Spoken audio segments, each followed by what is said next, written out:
Almost 3 miles below this formation of American flying fortresses, there lies Marienburg in East Prussia. Up to this moment, one of the most important cogs in Germany's war machine. The specific target on which this lead bombardier is lining up his bomb sight is the Focke-Wulf 190 plant. Up to this instant, this aircraft factory has been accounting for almost 50% of Germany's total FW-190 fighter assembly. Bombs away. Tons of bombs rain down in a tight pattern of destruction. This, remember, is no area attack. It is an assault on one single target, and any bomb that falls outside that target has failed to achieve its purpose. The assembly of fighters in this Focke-Wulf factory has come to a sudden and violent end. To many, the bombing of Germany probably seems to be little more than a series of capricious adventures, one attack unconnected in any way with the one that preceded it or the one that will follow it. It is easy for the average citizen to envision the positions of ground armies because of maps like these, which make the positions of the contesting forces quite clear. It is harder to express so graphically the progress of a bombing program. Yet there is a real line in this battle of Germany, not a geographical front, but an industrial one. In the British Isles, there are the Allied air forces. On the European continent, we have Regensburg, Marienburg, Bremen, Oschersleben, Warnemünde, and Kassel. These are the major German fighter assembly plants, and as such are actually the center of Germany's industrial defense line. However, these are only the places where the aircraft is assembled into the finished fighting machine. Component parts for German fighters are made at Anklam, the Weser Flugzeugbau Works at Bremen, the great Hedderheim Propeller Works near Frankfurt, the aircraft tire factory at Hanover, the CAM ball bearing plant at Paris, and the ball bearing factories at Schweinfurt. Obviously, an assembly plant can't operate if other plants aren't building the parts from which the enemy planes will be assembled. Hulls produced 29% of all German synthetic rubber production and is in fact responsible for 18% of our entire supply of rubber, natural or synthetic. At Bochum, there's a great steel plant producing high-grade aviation steel. Herøya, up in Norway, is a great producer of aluminum and magnesium, metals which figure importantly in aircraft production. At Ham, there are great railroad marshalling yards, having a capacity of 10,000 freight cars a day. Much of the tonnage handled here is closely connected with the manufacture, assembly, maintenance, and repair of enemy aircraft. And so it is all over Germany and occupied Europe. Everywhere there are plants and installations that contribute directly or indirectly to the making of German aircraft. Industrial bastions which must first be ripped apart before the enemy's armies can be destroyed. The smashing blows by the Allied air forces at Hulls, Herøya, Regensburg, Schweinfurt, Hanover, and Frankfurt have had the result of piercing the German industrial line to the extent of 37.5% of estimated single-engine fighter production in September of 1943. If this rate of drop continues, there can be only one result: the eventual disappearance of the Luftwaffe as a defensive force. But these attacks have had other far-reaching effects. For instance, in January of 1943, just when the 8th Bomber Command had started daylight attacks against Germany proper, 42% of the German fighter strength was concentrated in Western Europe, 33% of it in Russia, and 25% in the Mediterranean area.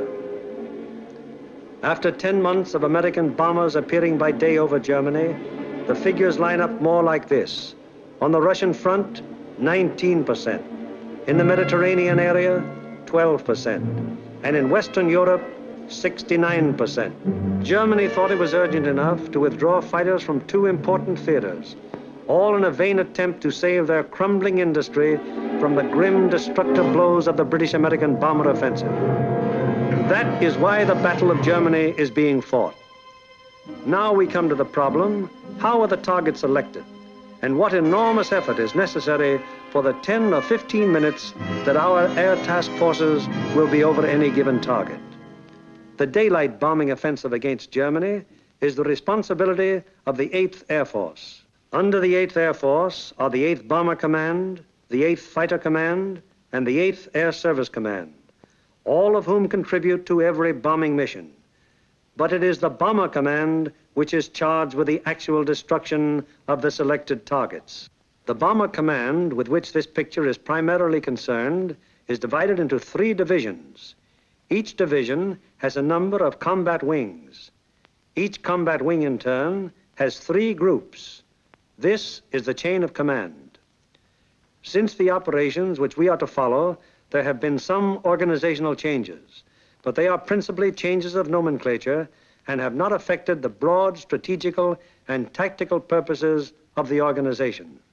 For instance, what is referred to as Bomber Command in this picture is now the 8th Air Force. Weather is the greatest single enemy of the 8th Bomber Command, for here is to be found the most changeable, treacherous weather in the world. To keep the most accurate possible check on weather conditions all over Europe, the RAF has established vast communication and reporting systems. Weather planes such as this Mosquito and our own B-17s are continually in the air in an effort to know in advance what the weather will be over Europe and the United Kingdom. Men like this supply a major portion of the data from which 8 main weather maps of Europe and of the United Kingdom are drawn each day. In addition, there are 4 upper air maps and 8 maps of a miscellaneous classification.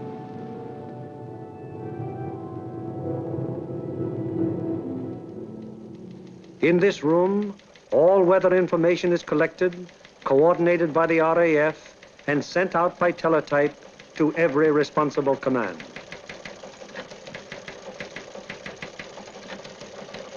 This is the weather section in the operations block at the Bomber Command.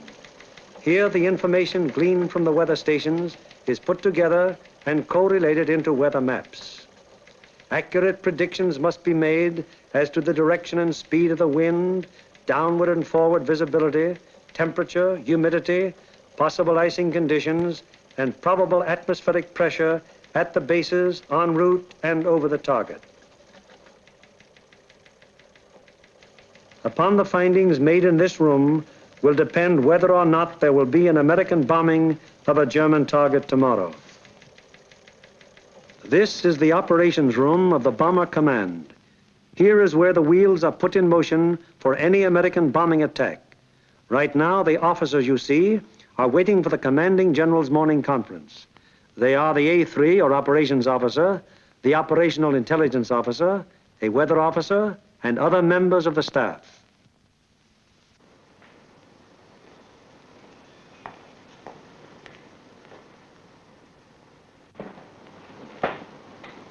What's the weather prospects today, Major?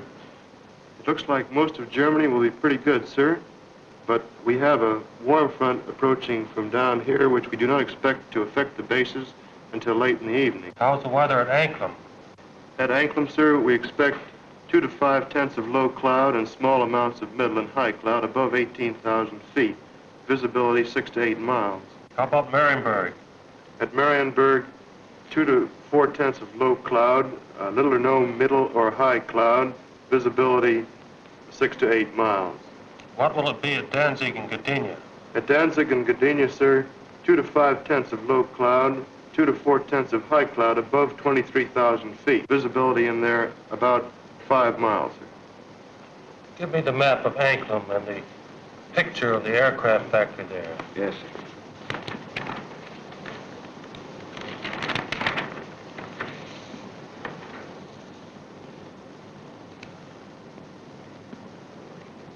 All right, Marienburg, the Focke-Wulf factory. Yes, sir.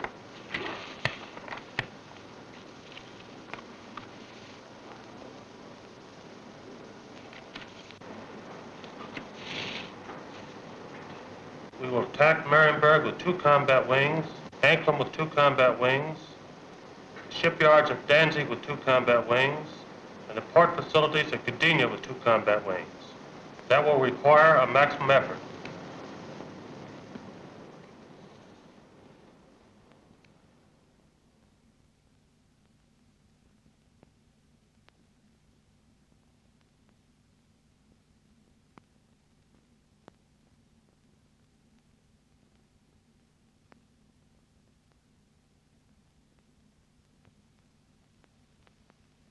Now the various specialist officers then go into action. This is the operational intelligence section.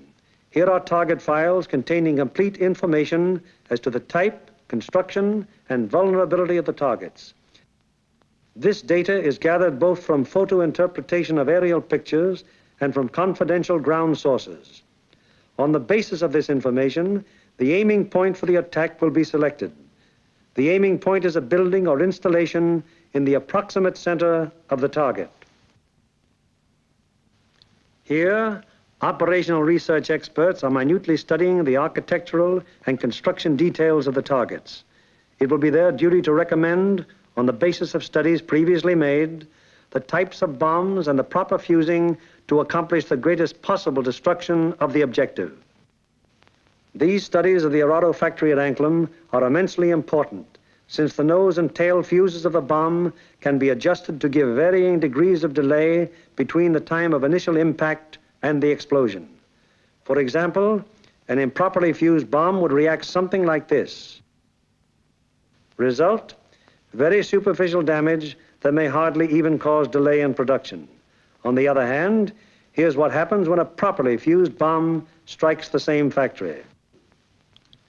Two bombs of exactly identical weight and explosive power have totally different effects because one was fused properly and the other was not.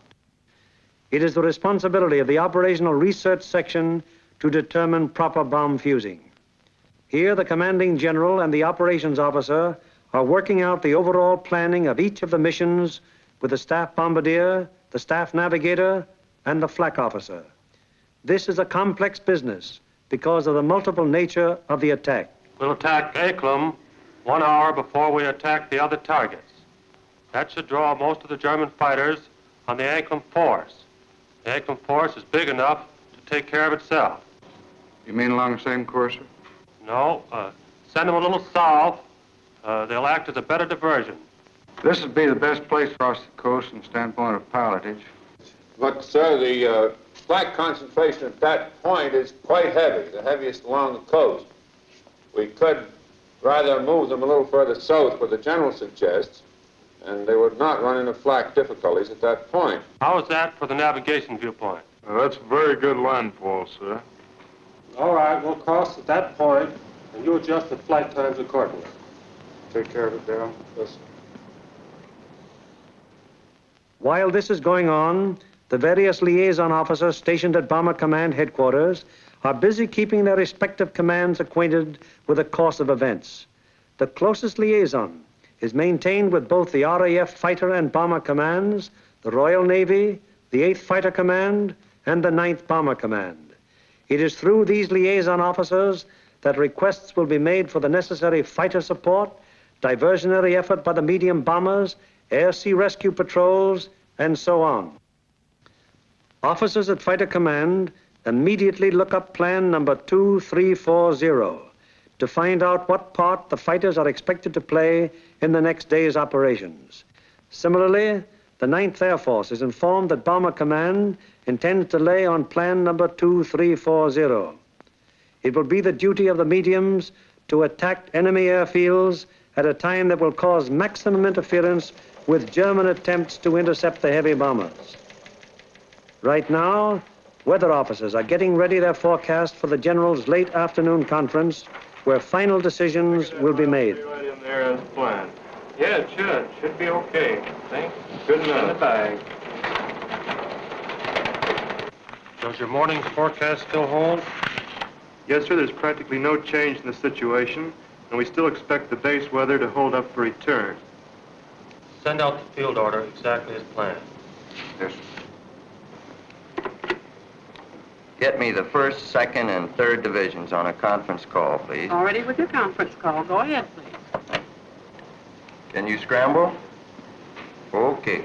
Over. Okay, over. Over.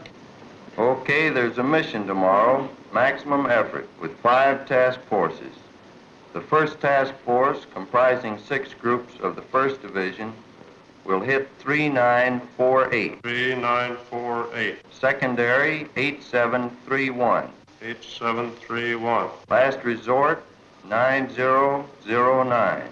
9009. The second task force, comprising 5 groups of the 3rd Division, will hit 6848. 6848. Secondary, 6424. 6424. Last resort, 5381. 5381.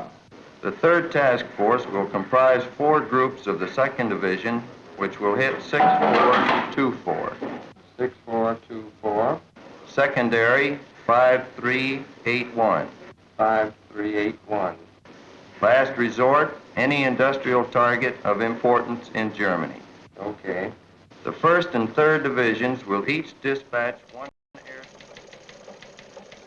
The field order now goes over the teletype to all interested units and command. The first step has been taken in the sequence of events that will finally result in bringing our planes over the targets and discharging their bomb loads.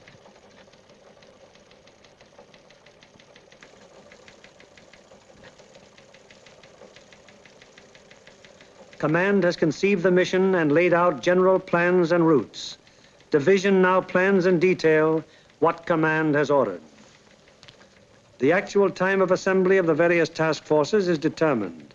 The combat wings are assigned to their specific task forces, and the routes from assembly to rendezvous points and the target are charted. Many considerations go into the selection of the routes. Here is the commanding general of the 1st Division, which you will remember has 2 targets for tomorrow, Anklam and Gdynia. Control point here at 0 hour. Another control point here for the northern unit, 0 plus 40 minutes. The other friendly... From that timing, where will that put our northern force at the time that our southern force hits the IP? The northern force should be about the east coast of Denmark at that time, sir. It looks like we're going to catch all the fighters on the southern force, aren't we? Looks very much that way, sir. I think we'd better bend that route around so it's headed towards Berlin. If we can pin those German fighters down in Berlin until we can get started home, they'll never catch us. At the 2nd Division, the target for tomorrow is Danzig. Danzig, eh? That's fine. How many ships will we have tomorrow? Well, sir, if you recall, General, on our last mission we had heavy battle damage, and now all those aircraft are repaired yet. Call up the wing commanders and have them put pressure on the groups to get their maintenance crews to work on these ships tonight and get every possible airplane on the line in the morning. The 3rd Division, which will have for its targets Marienburg and Gdynia. Looks pretty good, sir. We're going to be right over a lake there for a good checkpoint at the turn. We're going in against the sun. The sun will be at our back, sir. Defenses at the target. Major Frost, what about the flak defenses? Sir, at the upper target, there are 24 guns. That approach is good. The lower target isn't defended by heavy guns. No heavy guns whatever at Marienburg. None, sir. The division's operations officer bases his precise plans on aircraft and crews available at the various groups. He then calls the combat wings to give them advance information before the field order actually arrives. Operator, give me combat wings for conference, please. Okay. Bramble, over. Okay. Over. Over. For tomorrow, 1st Bomb Division will be called on for 2 task forces. First task force will be made up of 2 combat wings on targets 3948, 3948. 8731, 8731. last resort 9009. Lead group in this task force. Okay, ready to scramble? Over. Okay. Over. There'll be a mission tomorrow, and I want 2 groups from each combat wing. The target will be primary 6424. 6424. Secondary 5381. 5381. The last resort will be any industrial target of importance in Germany. Okay.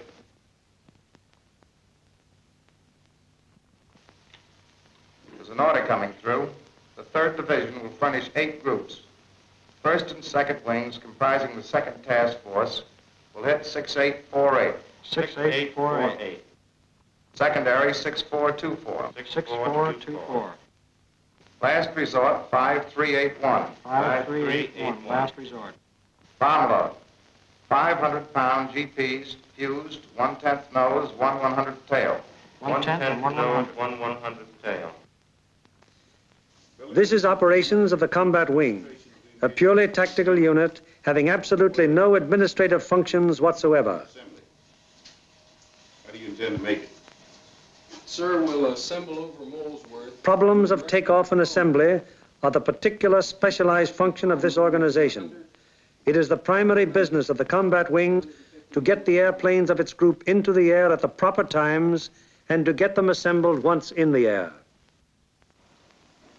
Field order requires that we provide the 2nd Combat Wing and the 2nd Air Task Force.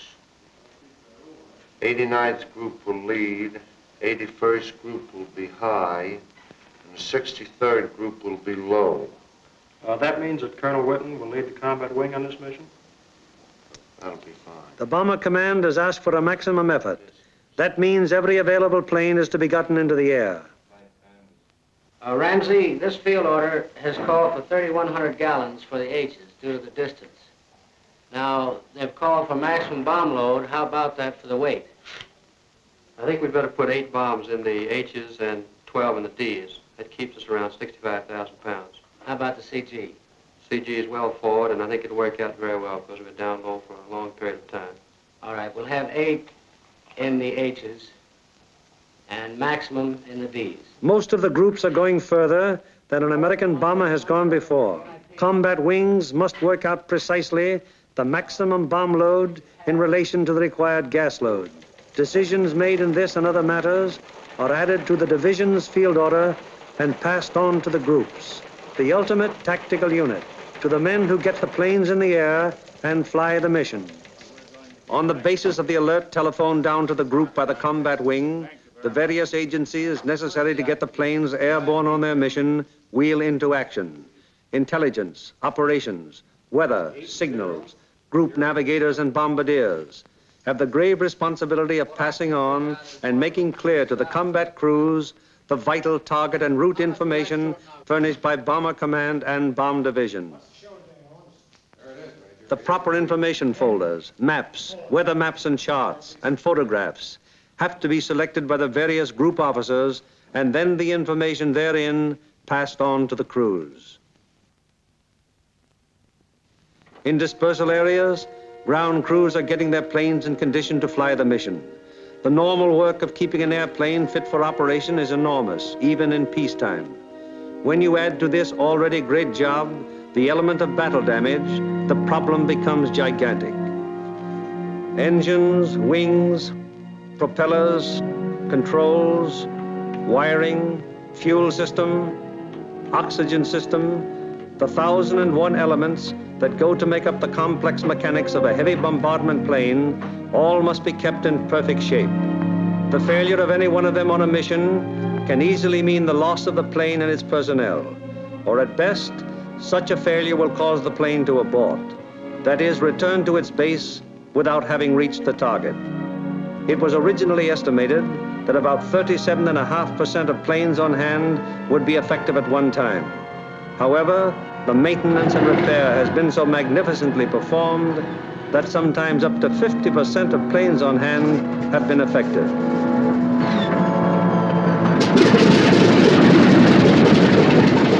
Ordnance is already at work, getting the bombs in their racks and loading ammunition onto the plane. These are 100-pound incendiaries.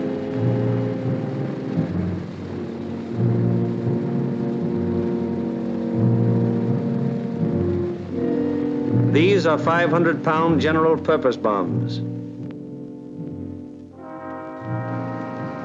And these are 1,000-pound GPs.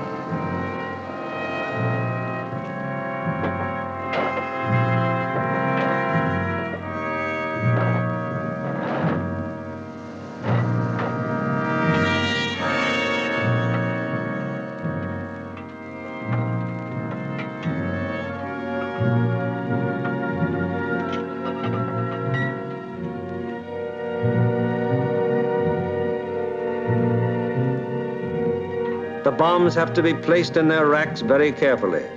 One bomb sticking in its rack through careless placement might make a whole mission useless so far as that individual plane goes.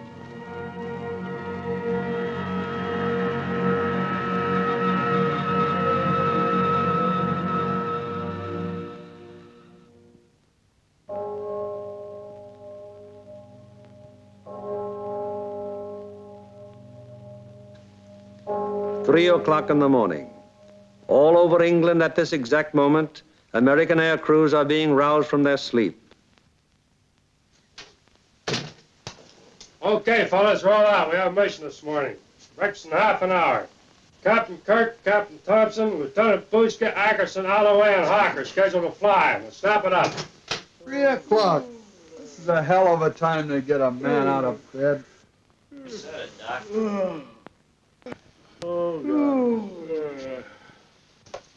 Come on, you drips, out of bed, breakfast in half an hour. Come on, Nick, rise and shine. All right, you dodos, let's go. This is it. Okay, fellas, let's go. Come on, Swifty, get it out. Let's go. Go, you guys. Hit the deck.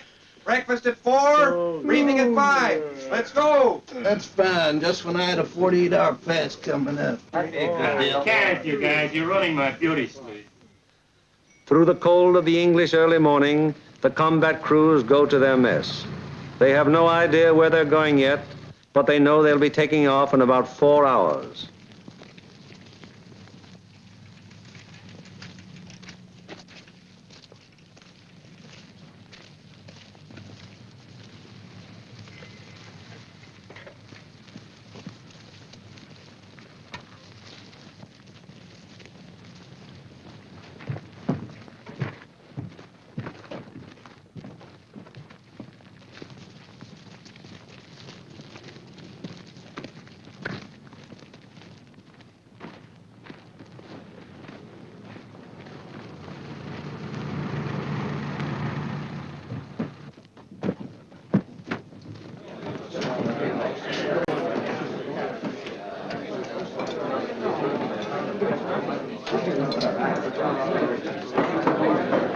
Well, boys, I wonder where we'll be today.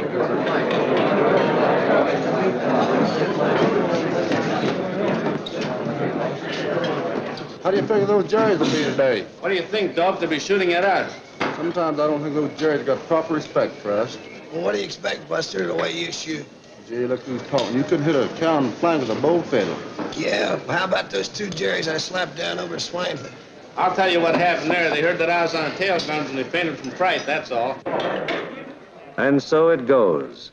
The 4,000 men who will go on this mission all know it will be a rugged deal. For some of them, it's their first mission. Others are veterans of many. Happy to get through. Now, at all the groups in the bomber command, the air crews are assembling in the briefing rooms to learn the target for today. Okay, boys,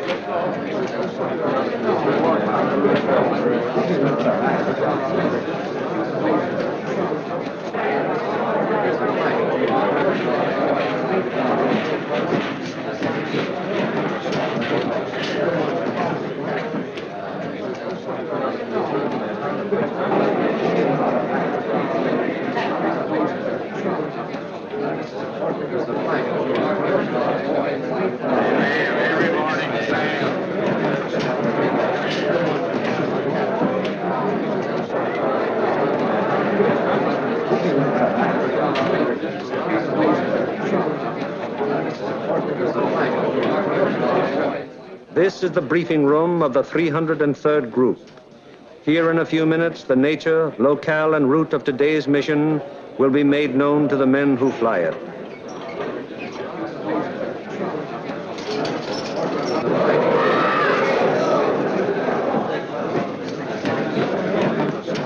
Target for today is Anklam. Specifically, you are to destroy the Arado factory. This plant manufactures aircraft components, principally wing and tail assemblies for the Focke-Wulf 190.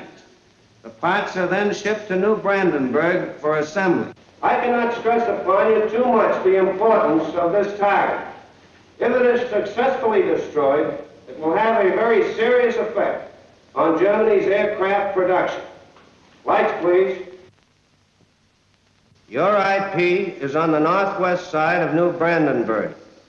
Your heading on your run-up will be 45 degrees true. Immediately after your turn, you have an aerodrome on your right, almost directly north of the town.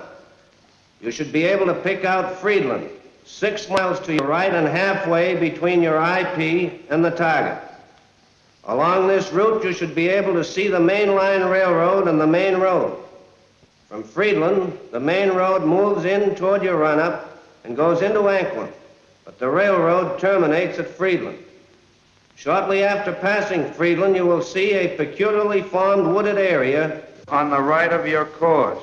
From here, pick out the aerodrome slightly southwest of the city and the intersection of the main railroad and the Peene River just outside of the town to the north. Night target map.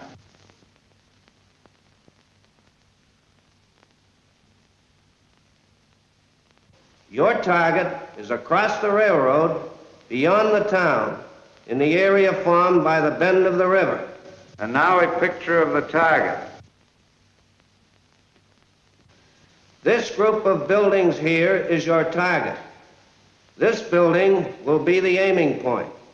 If your bomb pattern is concentrated in this area, it should very effectively knock out the factory.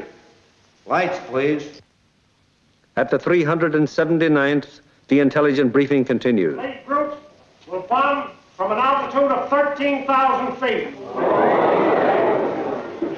We feel that this low altitude will be equalized by the element of surprise which is with us, and it should ensure a thorough and complete finding of the target. Another task force is hitting the FW-190 assembly plant at Marienburg. If the two missions are successful, 65% of Jerry's remaining FW-190 production and assembly facilities will be destroyed. At the 384th, Other forces are attacking submarine yards, aircraft assembly plants, and units of the German fleet at Danzig and Gdynia. If these attacks succeed, they will destroy 13.5% of Germany's remaining U-boat construction and will destroy or immobilize a large section of the German Navy. The overall result of all 4 attacks will be to show the Hun that his efforts to protect his key industries by moving them to the east will be unsuccessful. It'll show him that we will seek out his industry and destroy it wherever he places it. At the 351st, the intelligence briefing is completed. Your secondary target this morning is the air park at Tutov. This contains a Focke-Wulf assembly plant, a bombardier school, and you'll love this. It's the country club of the German Air Force. Should you be unable to bomb either of those 2 targets, then in that case, you'll attempt to bomb the last resort target, which is the Hankel assembly plant at Rostov. This is the only complete Hankel unit in North Germany.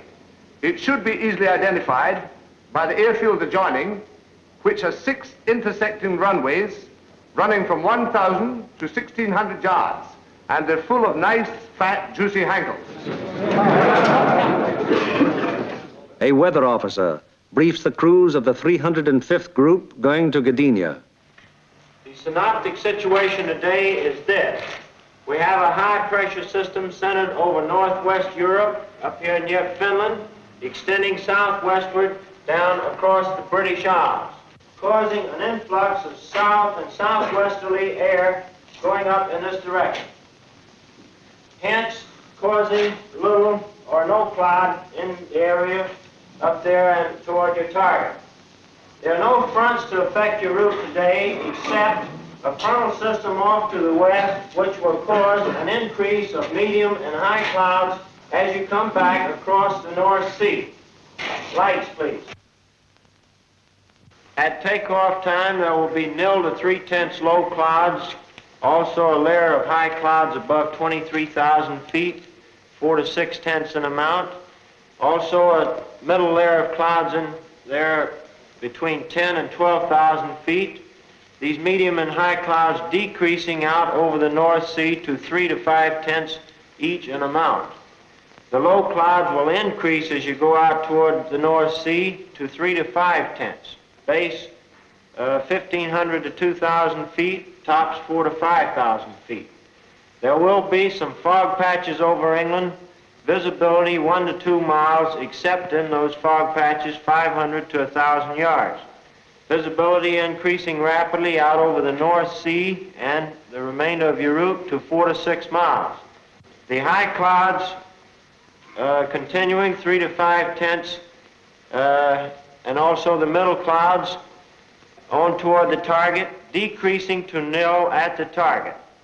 Low clouds continuing 3 to 5 tenths, decreasing to 2 to 4 tenths at the target, base 2,000 feet, tops 5,000 feet.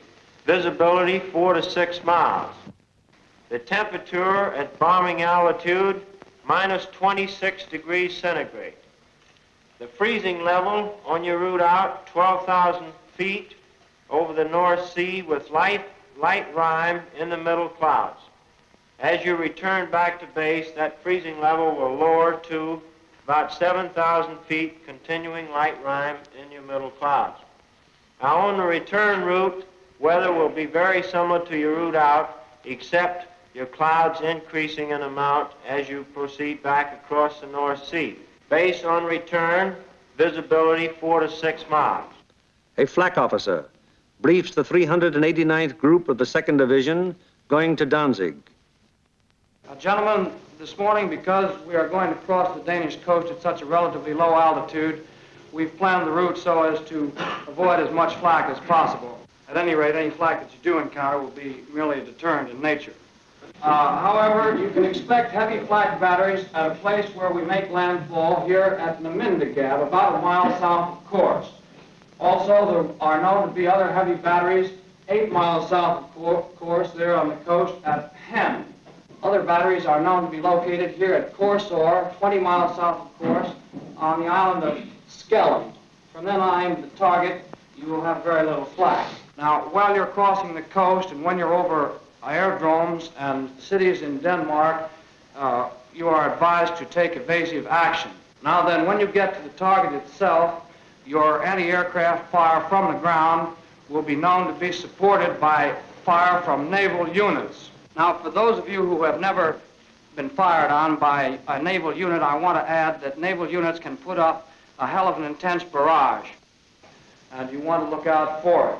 An operations officer briefs the crews of the 94th Group of the 3rd Division. This group is leading a formation to Mariensburg today. The 80th will be high group and the 764th will be low group. Bomb load of each ship will be 3 1,000-pounders, used 1/10 nose and 1/100th tail. Get that, bombardiers. You'll also carry 5 M47A incendiaries. You'll have full Tokyos, 1,000 gallons extra. Takeoff will be normal, assembly 1,000 feet over the field. After takeoff and assembly, proceed up this line to this point. This will be your combat wing assembly line. You'll leave the coast at this point here, that's Splasher 15. Let's not have any stooging around over England, it's a long haul. The 57th Combat Wing will follow us today at a 3-mile interval. Now to the 95th Group. B-26s will be hitting the Lille area and the lowland at approximately 0 hour minus 40 minutes. One group of P-47s will strike the Warden area and join us for escort on the way out, joining us at approximately this point here. All other forces are using approximately the same route today. Just one point, and that's that the Anklam force will probably pass us coming out as we're on our way in. You should see plenty of air activity. Let's hope that most of it is ours. The climb will commence at the English coast, climbing at 150 miles an hour, 100 feet per minute. We should reach bombing altitude approximately at the Danish coast, and under no circumstances should the Danish coast be crossed at less than 12,000 feet. We will drain Tokyos as soon as possible. We should have plenty of gas. We figure approximately 400 gallons overload. At the 100th, the operations briefing is completed. Fly loose formation today with groups echelon to the right until a point 75 miles from the enemy coast, our normal combat wing formation will be assumed. For visibility, everybody use Aldous lamp. The Royal Navy will be out patrolling the sea routes, so any crews that have to ditch will probably be rescued very quickly. The Commanding General of Bomber Command asked us to put out a special effort today, so let's give it to him. The commanding officer of the group invariably has a few words to say. Men, the going's going to be rough. You're going to have to bow your necks in there and stay in there and pitch every minute. Now, gentlemen, this is the type of target you don't want to have to go back after the second time. If you fly a good, tight formation, get a good, dense pattern on that target, we won't have to. This Anklin crowd down here may pull most of the fighters off of us. However, that's just a guess. So particularly for you gunners, you've got to be on the ball from the Danish coast onto the target. Flak will be heavy, probably accurate, but you've been through worse before. Remember that your biggest enemy is still the single-engine fighter plane. Now, you bombardiers, take your time in going in on your releases. And don't allow the flak to worry you. It's merely to break up your formation. Now, if you get in any trouble up in this area, remember you can always board a sweep. Get on, it's a neutral country. And it's close over there. Could be rough.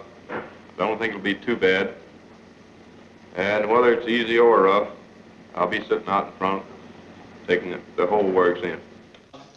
The main briefing over, the pilots, navigators, bombardiers, radio operators, gunners receive separate specialized briefings.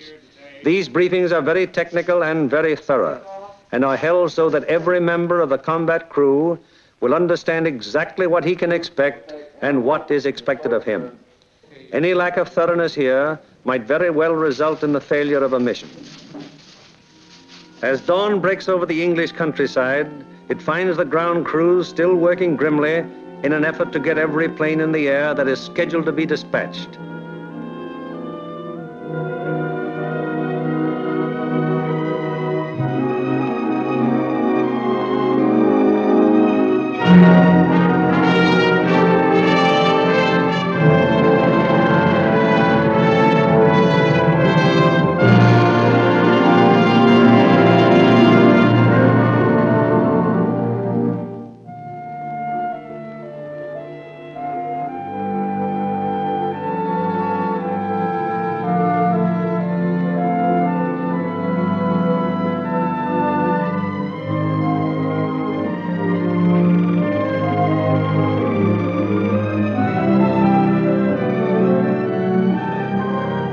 These men take as fierce a pride in their planes as do the air crews. To each of them, it is a personal tragedy, reflecting in some way on their capabilities when their airplane is forced to turn back without having completed its mission, or when they have been unable to get an expected plane ready in time for a mission. It's getting on to the time when the combat crews go to their planes. Here they are in the crew room, putting on their flying clothes. Clothes and equipment especially constructed to ward off the intense sub-zero cold which they will encounter so shortly.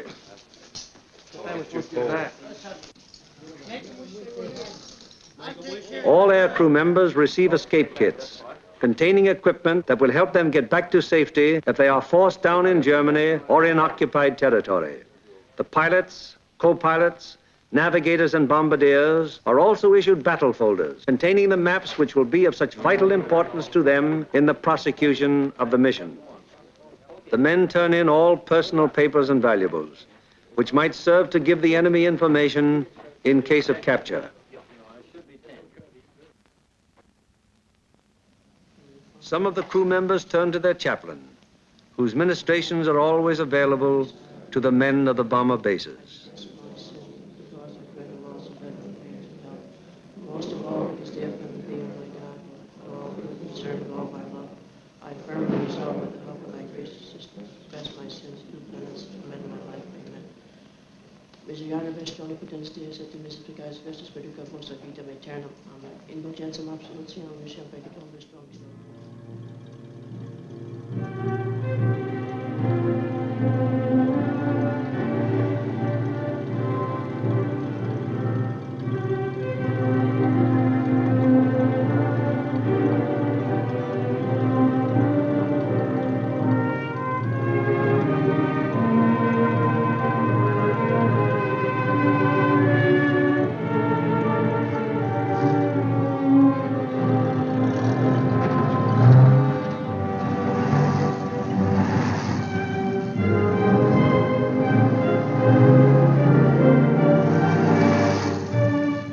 so changeable is the weather in the European theater that sometimes widely varying conditions will be found on fields only a few miles from each other.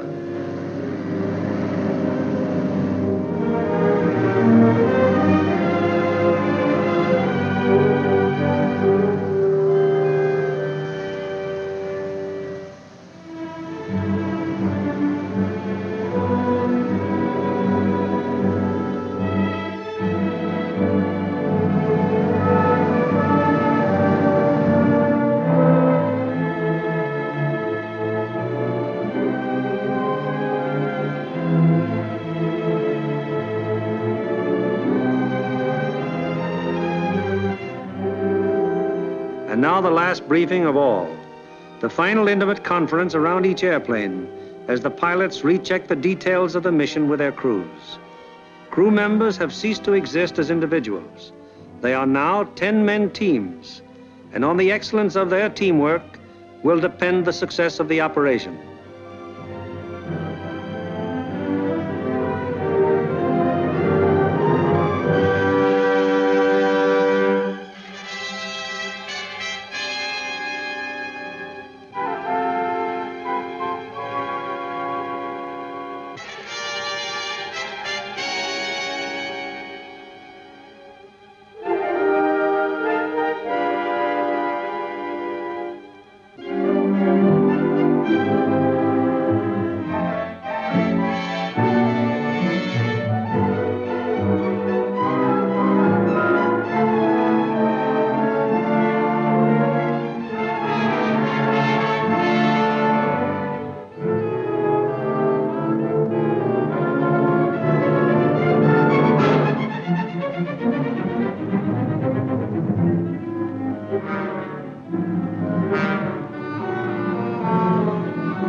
Perimeters of 20-odd fields of the 8th Air Force, more than 400 forts and liberators, with their 4,000 crew members, taxi for the takeoff.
plane of each squadron, upon becoming airborne, proceeds for about 90 seconds.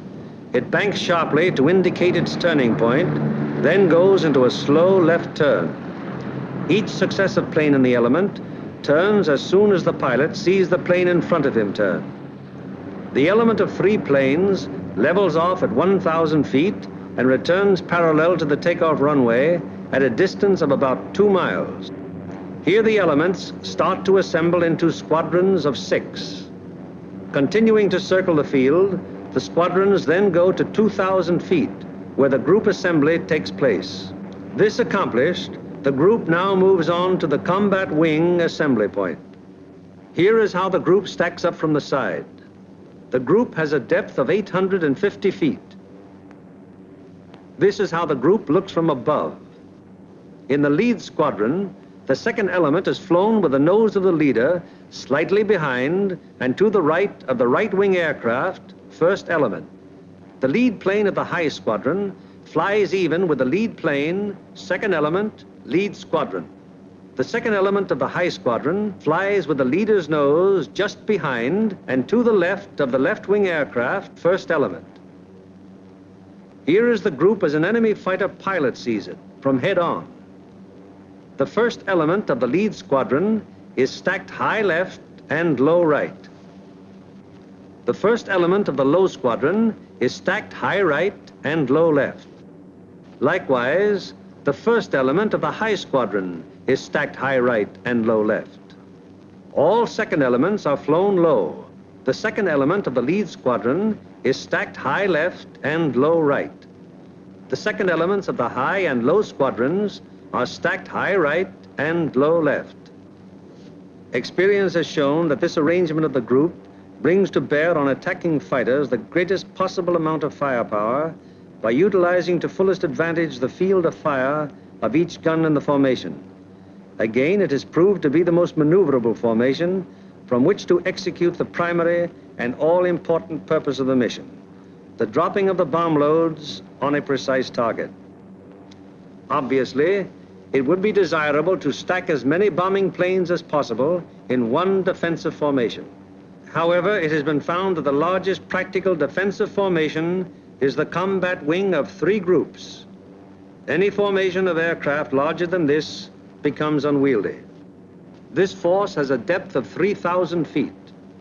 The nose of the lead aircraft of the low group is aligned with the tail and slightly to the left of the rearmost aircraft of the lead element, lead squadron, lead group. The nose of the lead aircraft of the high group is aligned with the tail of the rearmost aircraft of the lead element, lead squadron, lead group. The combat wing having been assembled, they now move on to make rendezvous with the rest of the task force. In this case, another combat wing.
This plane from the force which is to attack Anklam is now approaching the Danish coast, and the formation is subject to enemy attack at any moment.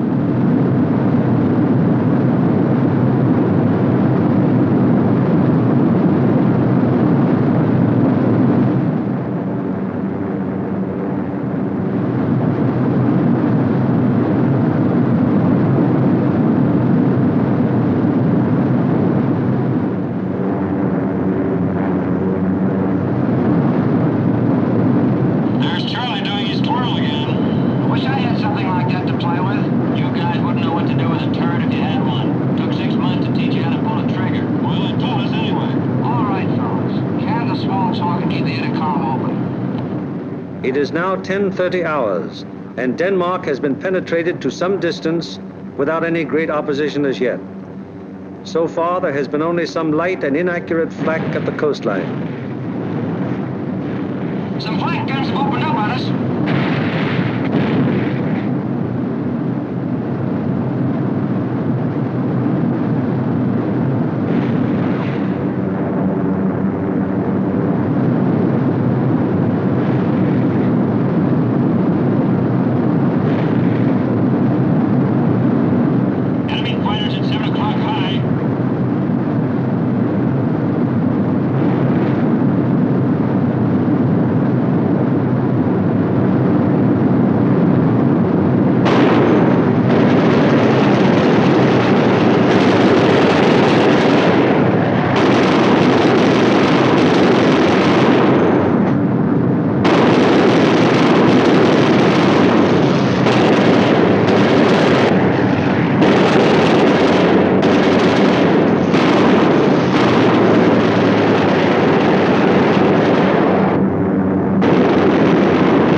From 10:30 on, the Anklam formation has to contend with constant German fighter attack from all levels and all clock positions.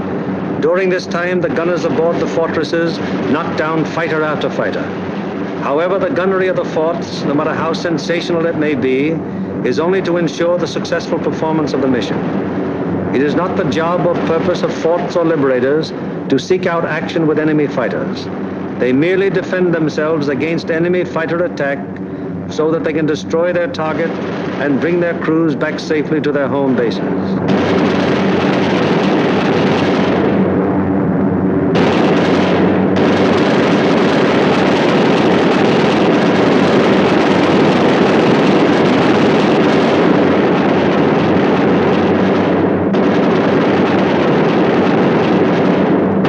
An anxious moment comes now for the lead navigator and bombardier. The formation is approaching the initial point. That is the point where the wing will turn off and make its bombing run on the target. Upon proper navigation to this point may rest the success of the entire mission. Pilot to left, waist gunner. We're over the IP. Release flares. Waist gunner to pilot. Roger. Once the combat wing has reached the IP, it breaks up into 3 component groups, for the wing formation is too unwieldy for a unit bombing operation. As the IP is reached and the lead airplane of the lead group is about to make the turn, it fires 2 red flares, spaced 5 seconds apart. Then the group makes its turn onto the run-up. The low group goes on straight ahead for 20 seconds, then makes its turn. The high group proceeds for 20 seconds beyond the low group's turn, then it turns on to the run-up. The most critical defensive period in the mission has begun. The wing, to accomplish most efficiently its primary purpose, the bombing of the target, has sacrificed its mutual defensive firepower, and the groups are thrown on their own. Now the crucial moment is almost here, the moment around which the entire mission revolves.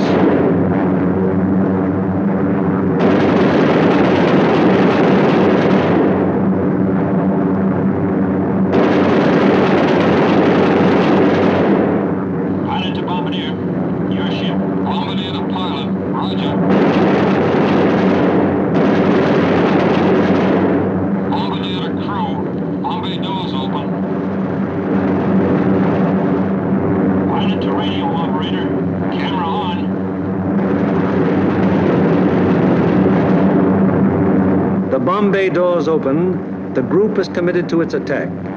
No evasive action may be taken until the bombs are away. And at this time, the formation is most vulnerable to attack, both from flak and enemy fighters.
Marienburg, an hour later, the second task force comes over the target. Bombs away.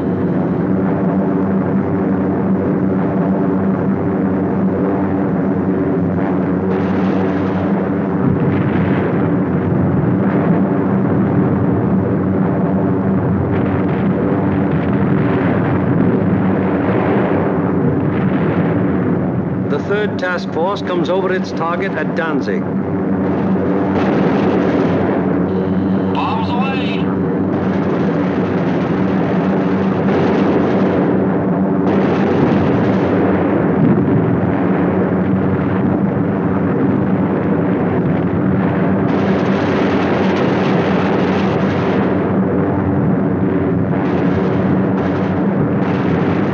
The fourth and fifth task forces arrive over the harbor area of Gdynia. Bombs away.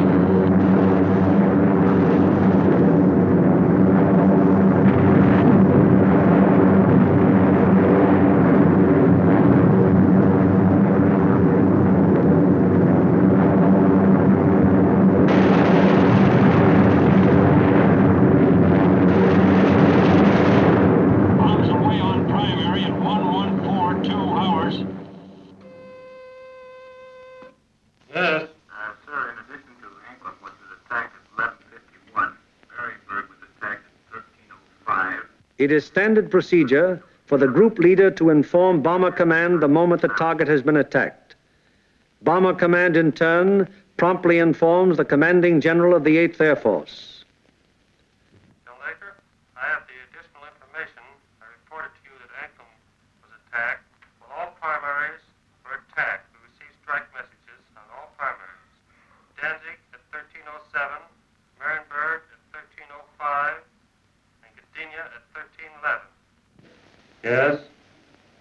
Yes, sir. I'll advise you as soon as they land.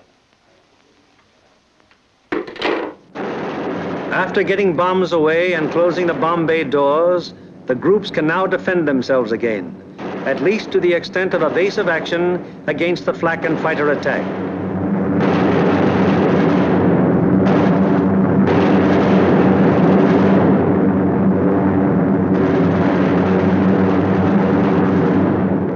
The lead group flies a straight course for 15 seconds before turning off to the rally point. The lead group then proceeds to the rally point at an indicated airspeed of 155 miles per hour, making S-turns meanwhile to permit the trailing groups to catch up. The lead group crosses the rally point at a height 1,000 feet lower than bombing altitude. The succeeding groups will close with the lead group as quickly as possible to regain the defensive combat wing formation. The following groups need not necessarily pass exactly over the rally point in regaining wing formation. In the meanwhile, the marauders take off to fulfill their part in the day's operation.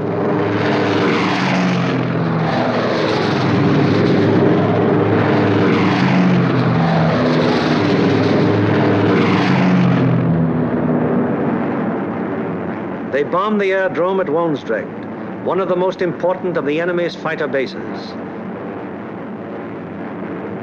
This blow by the medium bombers is timed so as to provide the maximum interference with the enemy's capacity to intercept our withdrawing heavy bombers. Last off are the fighters. Their great speed will enable them to reach the Leeuwarden district in a short time, sweep the area clear of enemy fighters, then give the heavy bombers withdrawal support from the enemy coast home. At the fields, it's getting on towards the most nervous of all times, the estimated time of return. Everyone who stays behind sweats out this period at the end of each mission.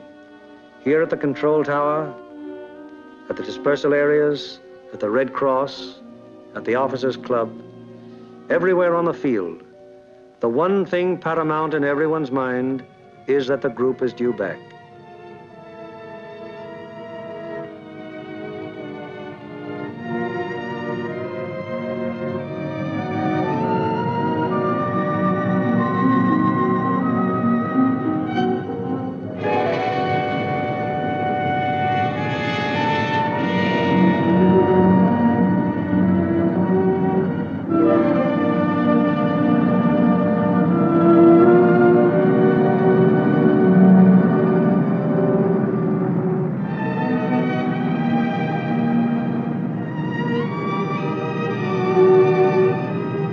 Went out to attack the target.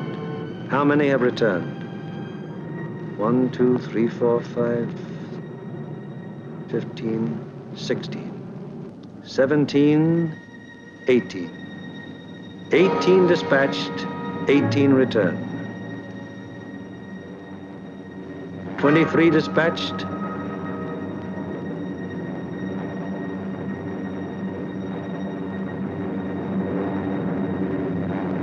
23 returned. However, there are other groups which weren't so fortunate. 18 dispatched, 17 returned. 20 dispatched, 19 returned. 20 dispatched, 14 returned. 19 dispatched, 18 returned. 20 dispatched, 10 returned. 18 dispatched, 8 returned.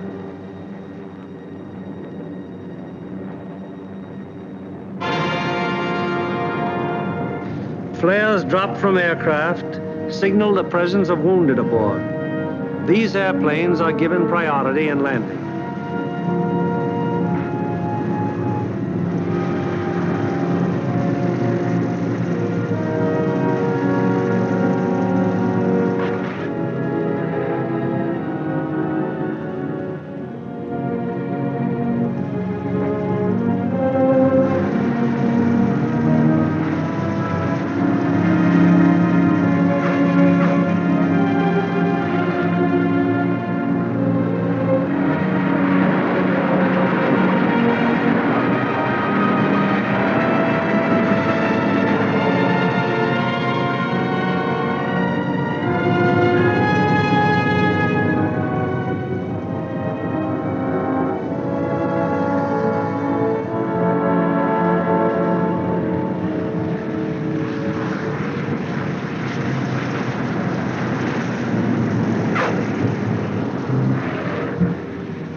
The airmen are home, but their job isn't over yet.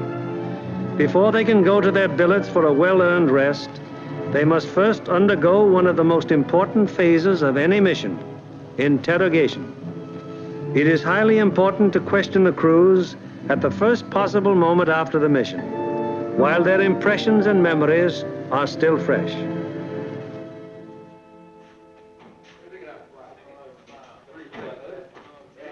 Crews who have anything of immediate importance to report go at once to the hot newsroom.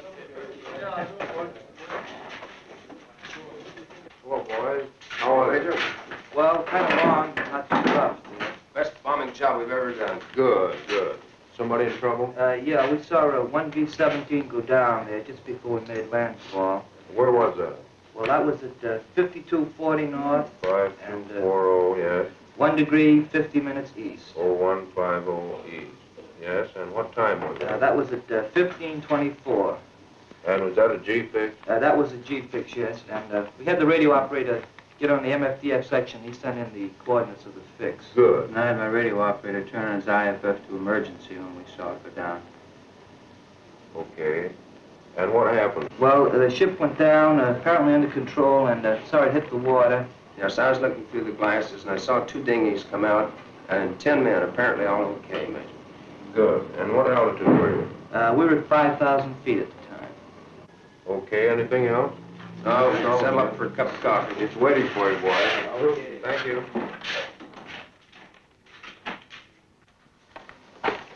Third Division, please. We are, Smitty. I got a B-17 crew down the dinghy. Thanks, Bill. 16 group, please. Special aircraft priority. Flight control, please. 16, bomb division here. We have a B-17 reported fixed at 52 degrees, 30 minutes north, 1 degree, 30 minutes east. That's right. He was seen to ditch, yes. He was seen to ditch at 15:24 hours by the reporting aircraft. 2 dinghies were seen to break out, and 10 men got into them.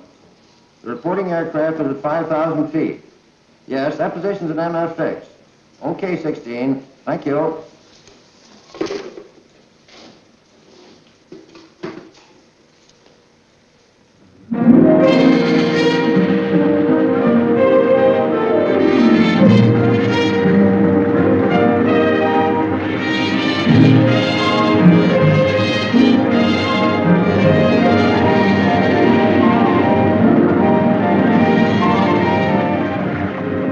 In one way or another, scores of our crews are saved by air-sea rescue from the English Channel and the North Sea and returned to combat service. Aside from human values, a trained fortress crew is even more valuable than the plane they man. And the work of the air-sea rescue unit has been of enormous value to the 8th Air Force. The hungry crews are fed enough to hold them until they can be interrogated and get to their regular chow. These men are from the groups that went to Anklam. What time did you go over the target? At 11:43 hours. We went in at 12,000 feet. Did you get your bombs on the target? Yeah. What about enemy fighter opposition? Well, that's something we should have not discussed. Really, really. Well, let's get some of the details. Where did it begin, Paul? Well, they first jumped us at 10:30 there just off the Danish coast. And how long did the attack continue? They stayed with us to the target and until 13:27. Then at 13:45, we had another group attack and stayed until 14:05. We had a couple more attacks, and the last one was at 15:26, just off the Danish coast coming out. And about how many enemy fighters did you see? Well, I don't know how many of them might have been repeated, but I saw 60 or 70 myself. I couldn't keep track of them, sir, but I counted about 65. I stopped trying to count when I got to 50, sir. Well, do you think it'd be accurate to say, then, that your ship saw between 65 and 80 enemy aircraft? Yeah. What type of enemy aircraft did you encounter? Well, from what I could see from the tail, they threw the book at us. FW-190s, ME-109s, 110s, 210s, Dorniers, even Ju-87s and 88s. I saw a couple of Focke-Wulf 189s, at least 2 Heinkel 111s. What positions did they attack from? Oh, they came from all over the place. Fighters are pressing home their attacks from 300 to 400 yards. Would you characterize these attacks as determined? German. Brother, you can say that again. No, I think those guys are really trying to shoot us down. I wouldn't be surprised. How would you describe the enemy fighter tactics? Well, I describe them as murderous.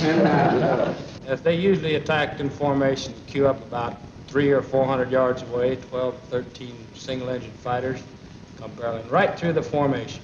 How'd the twin-engine fighters react?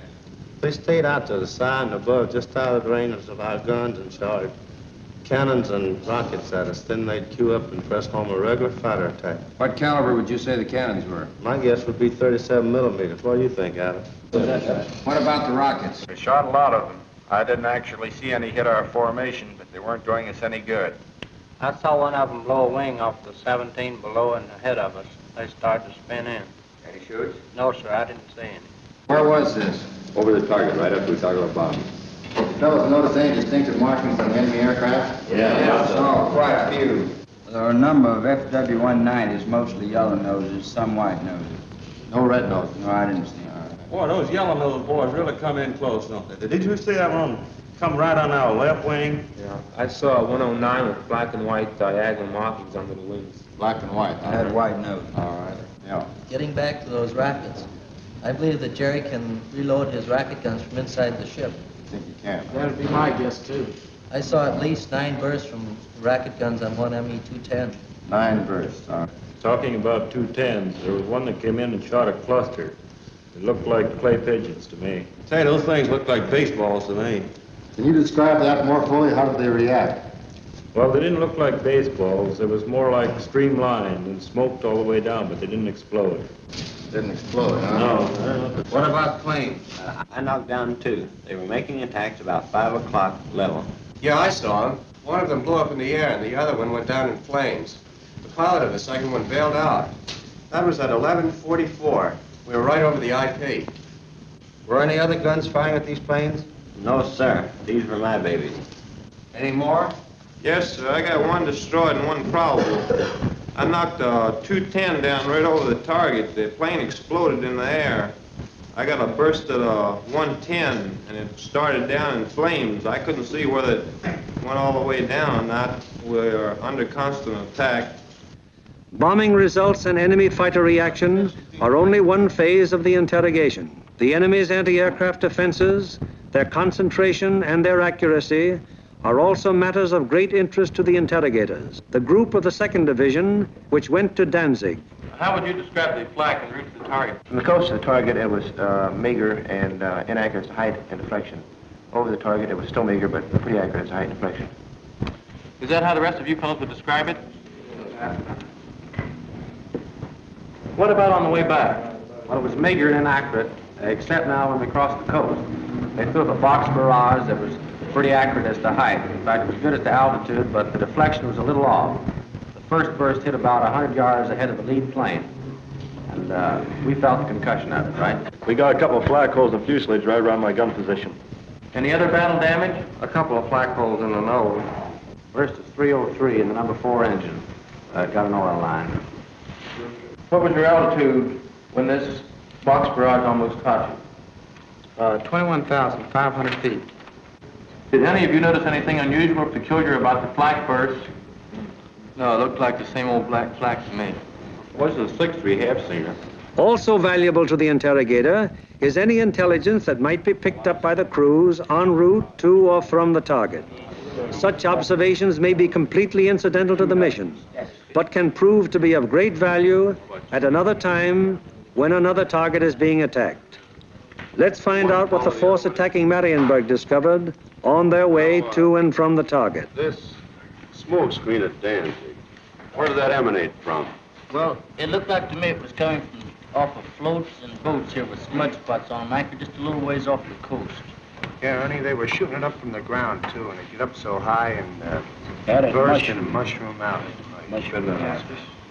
Would you say it was effective? Well, we didn't pass right over the city itself, so we couldn't say definitely, but it looked like to me it'd be pretty doggone effective. It's all great. Cover. You see anything else?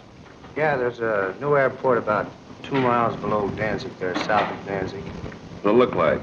Pretty large airport with grass runways and a lot of construction at the south end. I seen another one there at Puck. It seemed like it's building runways and some buildings, new building like they're probably not to be hangars. Okay. Now, how about military installations? Did you see any of those? Well, south of Stadtdorf in East Prussia, we saw some installations that might have been fortifications. They were large rectangular buildings with red tops. Yeah, there were 2 rows of 4. 4 buildings each? Yes. Good deal. Now, did you see anything else? As soon as interrogation of the men is finished, the interrogation forms are checked and general statistics on the group's part in the attack are compiled. All right, let's get going on this report. Okay. The number of aircraft dispatched. 20. C, number of aircraft attacking the primary target. 20.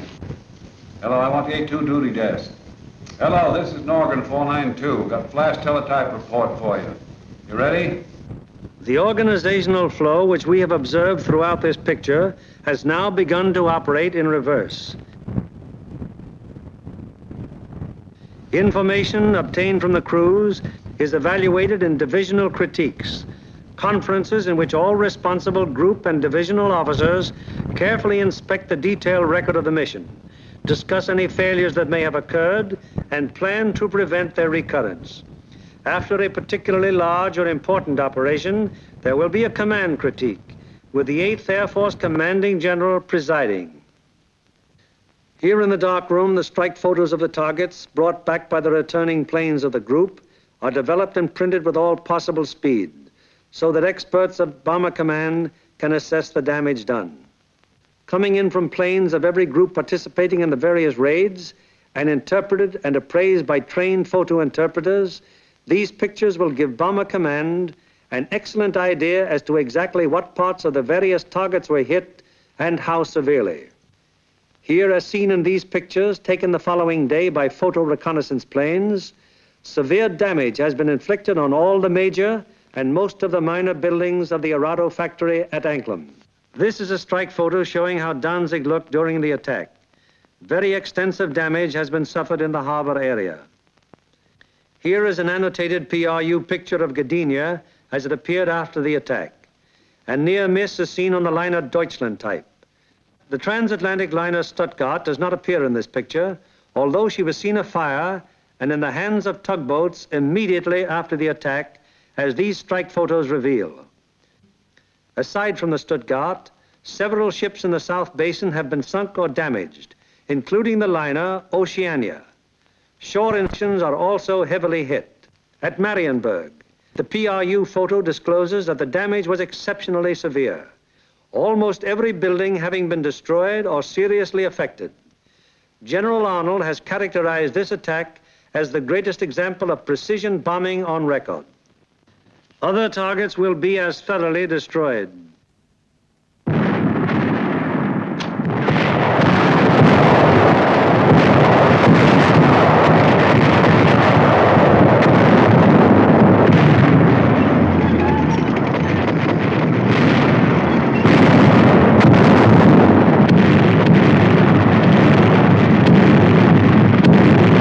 Today, while the invasion armies are pressing the Battle of Europe, the Battle of Germany continues. Day by day, whenever weather permits, heavy bombers roar out over the heads of the advancing ground forces, blasting away systematically at vital industrial installations hundreds of miles to the rear of the enemy lines. Now, in contrast to earlier days of strategic bombing, when forts and liberators fought their way alone, fleets of long-range fighters, Mustangs, Thunderbolts, Lightnings, convoy the big bombers all the way to their targets, targets which may be anywhere in German-occupied Europe. The flood of supplies, so necessary to the survival of an army or a nation, synthetic rubber, steel, food, fuel, textiles, this flood is gradually being reduced to a trickle. And finally, even this thin, inadequate stream will die away.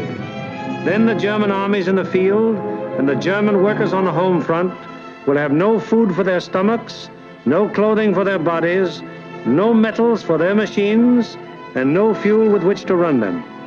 Then the Battle of Germany will be won, and with it, the Battle of Europe.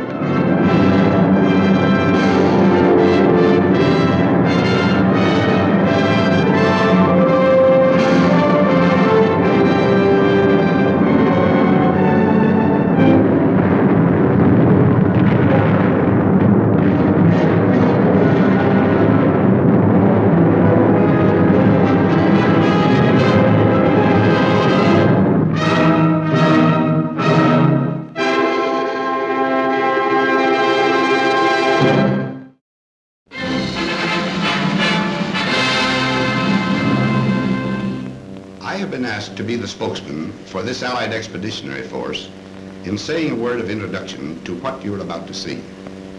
It is a story of the Nazi defeat on the Western Front. So far as possible, the editors have made it an account of the really important men in this campaign. I mean the enlisted soldiers, sailors, and airmen that fought through every obstacle to victory.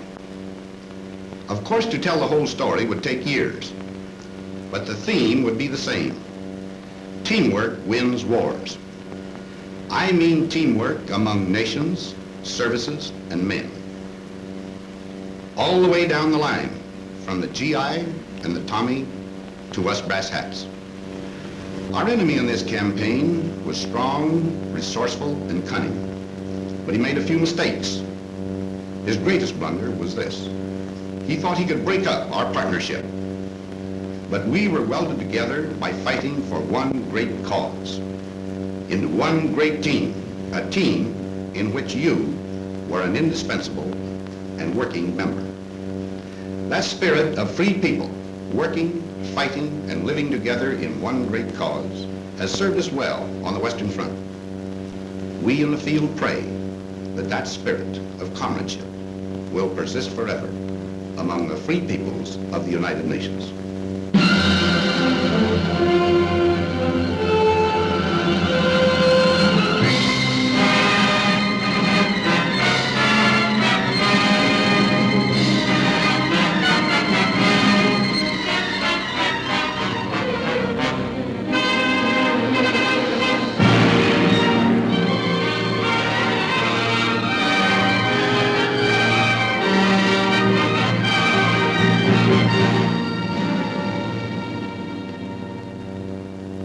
Who now, living in love and hope, who sense a future in the surrounding air, this testament is offered.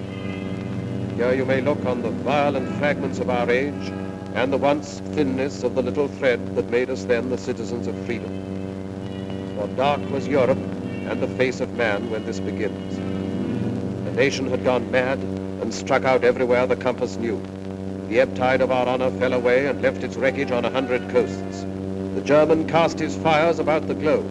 His strength, drawn from the smoking Saar and Ruhr, lay in our weakness. And at last his conquests smoldered behind the barriers of his arms. Along the channel where the sea strikes France stood the West Wall of concrete, stone and steel to mock the frail hopes of the petty free. Wounded, hard-pressed and wasted on our strength, almost like madmen then, we planned to breach the wall and smash the German spine. But where? We searched the coast of Europe like fierce eagles. Between low Flushing and deep-harbored Cherbourg, our eyes sought out the place of the assault. Exits and tidal range marked shallow Flushing off. Sand and the wind canceled the Belgian coast. The North Seine beaches were too small, and cliffs barred the approaches. Cotentin, too narrow. The Pas de Calais, heavily defended. It all resolved on Normandy, on Caen. There planes could land upon the carpet ground, the coast defenses were more light, and tides had a good range, and men were safe from winds. So on 5 miles of still unblooded sand, the fretful course of fate would be assailed by armored nations. Now our people bent to the construction of a steel array and took the builder's hammer in their hands.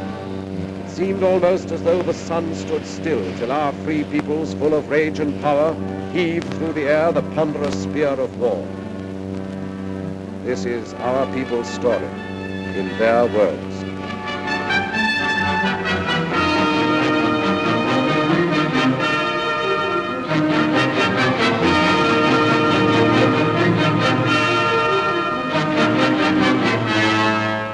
I suppose if the Battle of the North Atlantic hadn't gone right, things, well, might have been considerably different.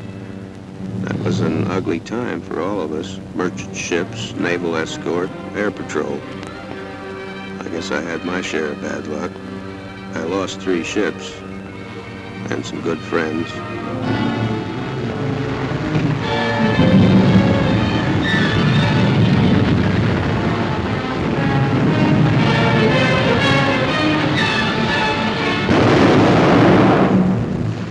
I remember reading somewhere that when a seagull comes down on a patch of oil, its feathers stick together and it can't get off the water again.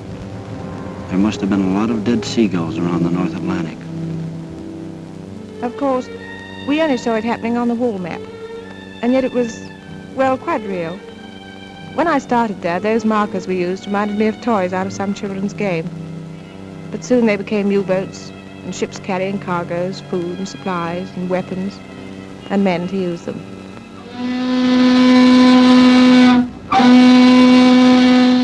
I remember coming over, the worst thing about the trip was you didn't know where you were going. Wherever it was, you'd be a stranger, and nobody likes that. That ship was loaded from stem to stern with sad sacks. Around the 3rd day out, things got pally. Like the fella said, we're all in the same boat. The comic. Finally, we got to Liverpool. They had a band to play us in, an English Army band full of chimes. I'm dreaming of a white Christmas, they played.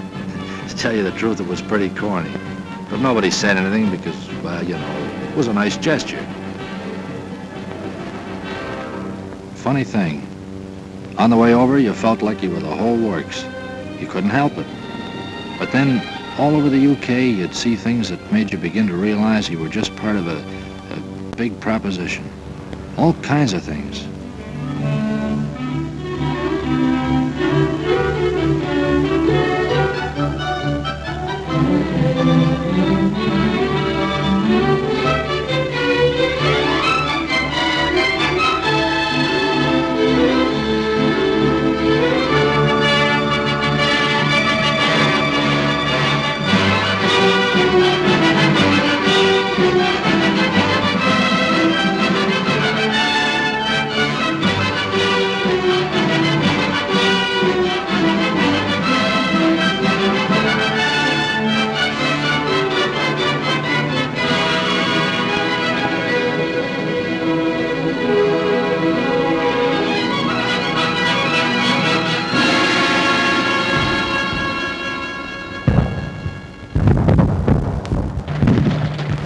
I was a pre-med student at Johns Hopkins in civilian life.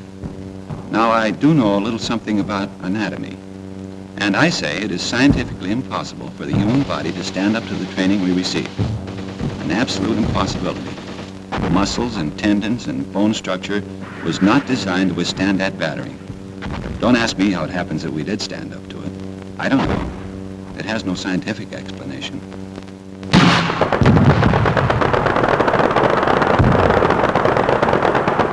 Here, listen to this, out of one of them army pamphlets. To a young man, soldiering in the army of today offers exceptional advantages and opportunities, such as physical training, foreign travel, sport, and many other facilities which are normally denied to those engaged in the majority of civilian occupations. The majority of occupations in civil life become monotonous, to say the least. But in the army, life is so varied that there is little or no prospect of a monotonous or irksome time. So men were girded for their highest hour. And while they learned the lethal arts of war, in small and secret rooms, the planners met to watch their work mature. Beyond our view, the German, proud and confident, stood calm in deep emplacements on the armored coast. The war was not yet one of men and blood. The weapons were the factories and the maps and voices speaking in the hidden night. Season by season, all our plans advanced, and those few men on whom the mass of war rested with all its weight worked ceaselessly. I used to wonder whether the millions of people doing their various jobs realized they were part of it all, paving the way for the invasion. We kept bashing away at German targets, mostly steel and oil. The Ruhr, Hamburg, Battle of Berlin. Things were getting tougher every trip. More ground defenses, more night fighters, more crews not coming back.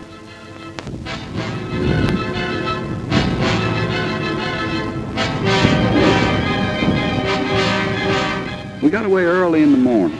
Sometimes we'd see Lancasters coming back. A lot of times we'd stoke up the same targets they did. We beat up aircraft factories too. It was a deluxe service, day and night, 24 hours a day. We dropped agents over France. Must be awful to risk your neck and have to keep it secret.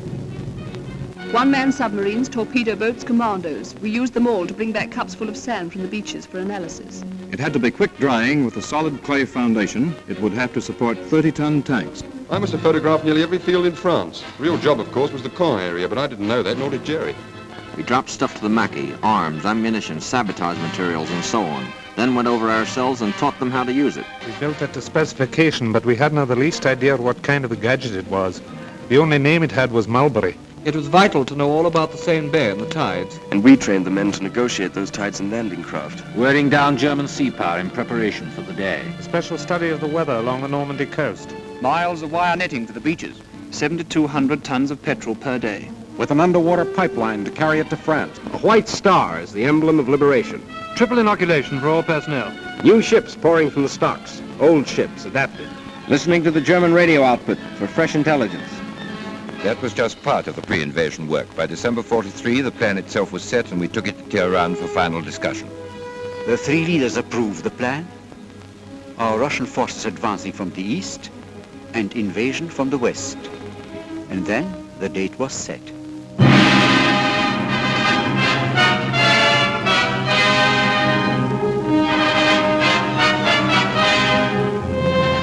I assumed command at Schaeff with the best all-round team for which a man could ask. Some had already been working for months in England. Others I brought with me from the Mediterranean. We adopted first a master plan, and then had to coordinate every last detail of the ground, sea, and air plans. While this was going on, we led off with an air show designed to make the landing points as soft as possible, to batter the German communications, and to make certain we'd have control of the air. It was quite a show. Those airmen did a magnificent job.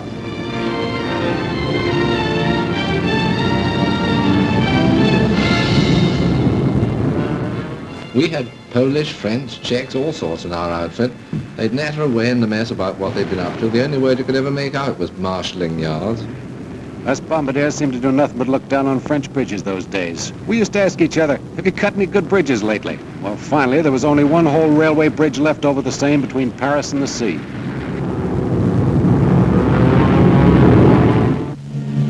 Down in the late spring, through the wounded towns of England, moved the mass made by our patience. 2 precious years of plans were put away. The offices were empty. All the maps were rolled up on the walls.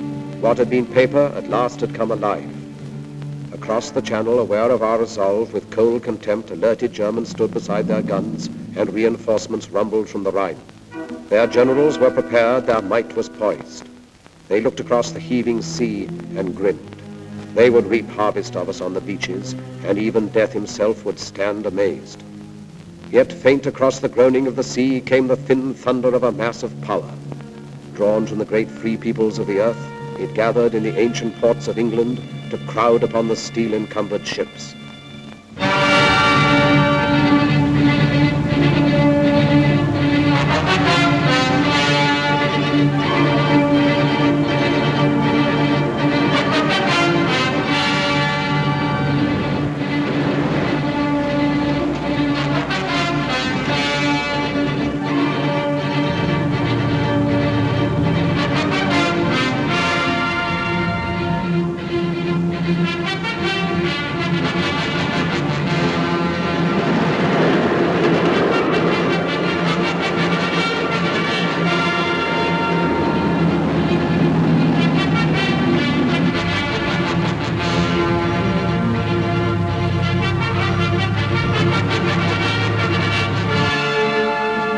It was a funny sort of feeling marching down to the ships. We'd done it plenty of times before, of course, on schemes and that kind of thing. They didn't tell us this was the big show. Might have been just another exercise. Some of the chaps cracked gags. They wasn't very comic, but we laughed. I think we all guessed. The general feeling was, okay, if this is it, let's get in there and get it over with. Waiting always got on my nerves. Even waiting for a bus, never could stand it. Well, after a bit, our ship found its place in the middle of all the rest of the stuff. And there we stayed, for days.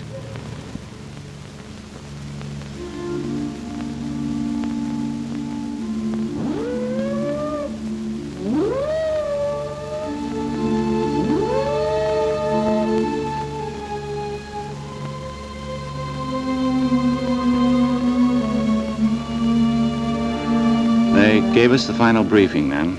We knew what to do and how. They told us where and when. That's a briefing. I listened to every word. Wrote it down in my head like a record, and it kept playing over and over again. Piece of beach in the morning. Ever since I became a soldier, they were getting me ready for this. Before, there'd been time in front of me, protecting me. Now the time had worn away, and there were only a few hours left. In the morning, I'd have to face it. I tried to imagine how much fear I would have, you know, if it would keep me from doing my job. I suppose everybody else was wondering the same thing.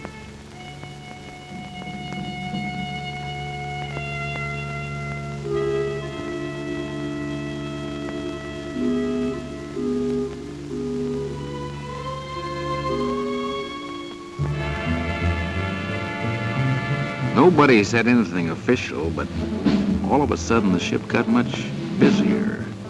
And over the amplifier, the chaplain said he'd be saying Mass at 18:30 hours.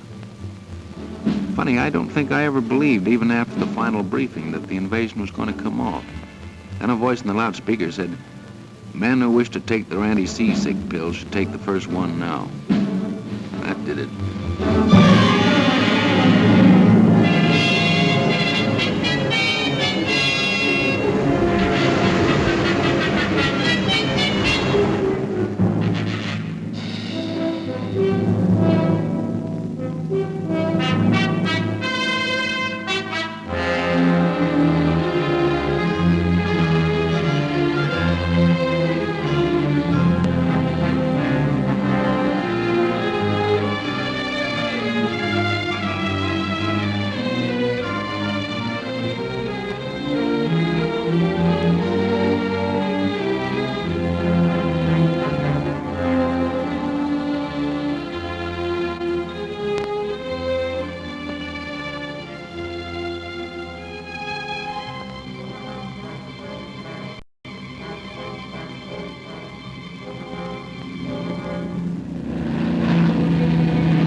I was tugging a glider, the way we always practiced it, except that I'd never been in the air with a whole army before. 3 airborne divisions, the 6th British, and 82nd and 101st American. Just before the glider pilot cast off over the landing zone, I wished her good luck over the radio.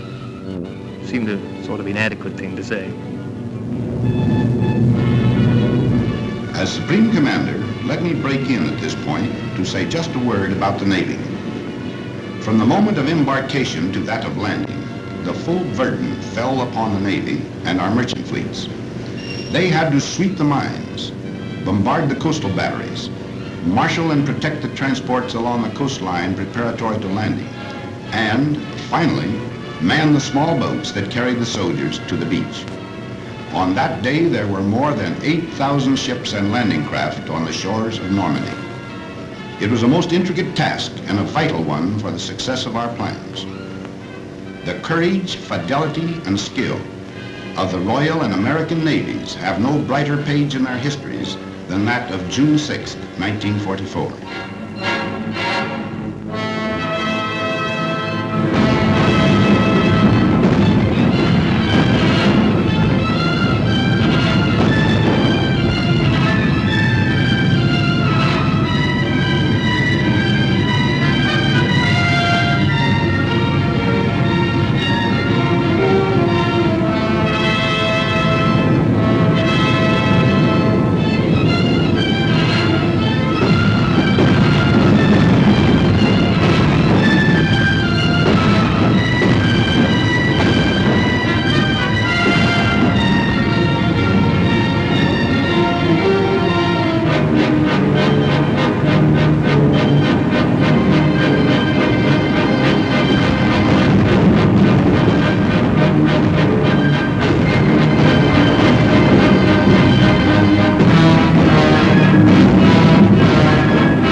Back in London, only a few people knew.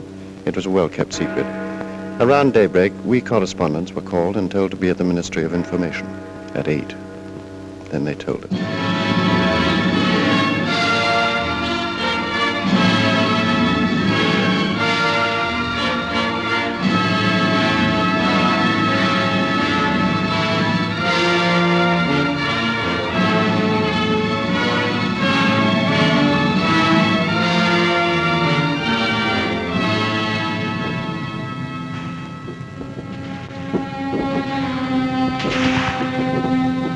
They called our beach Omaha. Don't ask me why. I've never been to Omaha, the one in Nebraska, I mean. If it's anything like Omaha, France, you can have it. I understand Omaha was the roughest spot. We lost some good men, took a few prisoners. It was a lousy trade.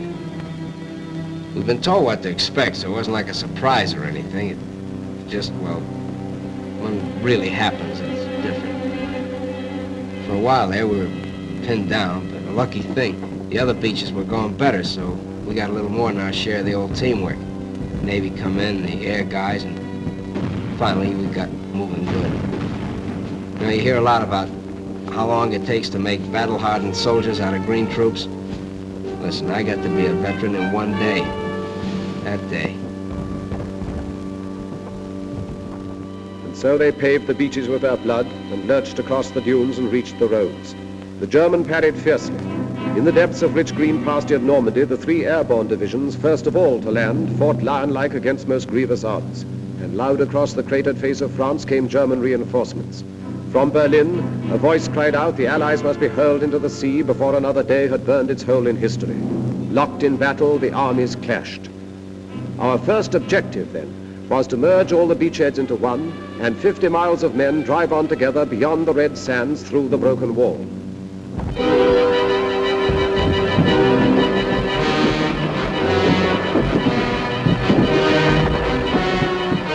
Where I was, it wasn't too bad getting ashore. After that it started. We had to fight for every bloody field. It was the same each time. Crawl on your belly, keeping your backside down like you'd been told, chuck in a few hand grenades, then rush them. Sometimes they killed us, but we were killing more of them. The trickiest part was the farms. They were regular little jerry fortresses. If we couldn't manage them on our own, then we'd have to wait while the company commander called back for artillery support. The Navy was still with us too, chucking in shells ahead of us. In 3 days we advanced 7 miles. Then we were told to stand fast and dig in. Next morning we heard the news and got it from the BBC. It sounded great. We'd joined up all along the bridgehead. There was a solid line, 45 miles of it. We'd got a foothold. We were in.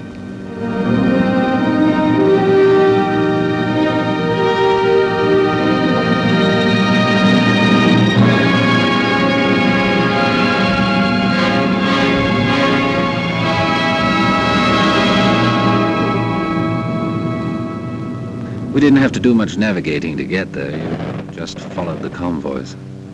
I was doing close support. We waited around, and then the ground troops would whistle us up and told us about some Hun target they wanted removed, and then in we go. We were like taxis on a cab rank.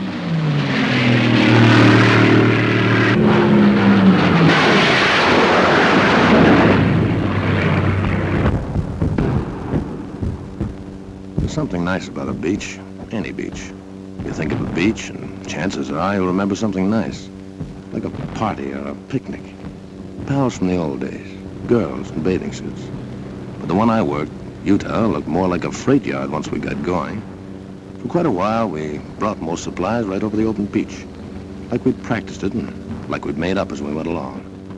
We worked a 24-hour shift, with ducks, lights, rats, rowboats, all sorts of Rube Goldbergs. The stuff just kept pouring in. Tanks, trucks, food, ammo, guys, millions of things. We didn't think we'd spend 15 days in the same field outside Colne, with the wood behind us and the Germans in another wood half a mile in front of us, and a little empty valley in between. Each side mortaring each other all the time. Just meant you had to live in a slit trench, and you got into a routine. You know, stand through from 4:30 to 5:30, then 2 hours wait for breakfast.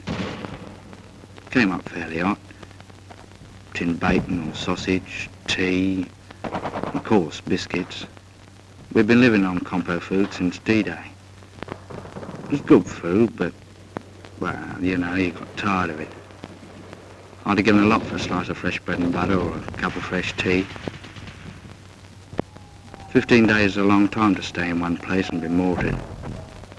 You get so you think everyone's coming straight for you.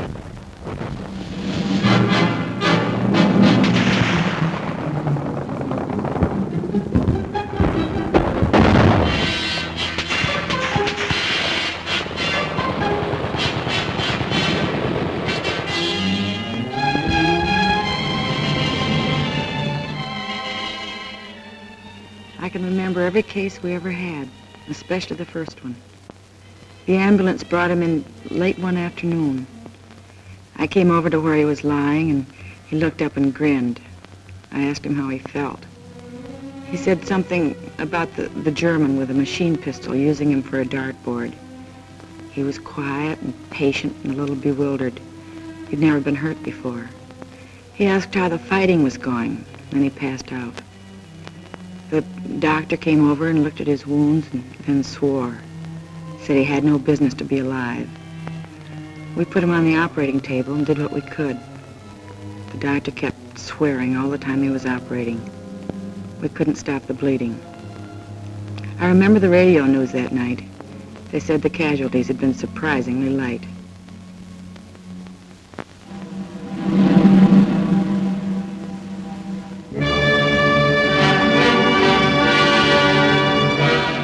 They said the whole thing was dear old Winston's idea.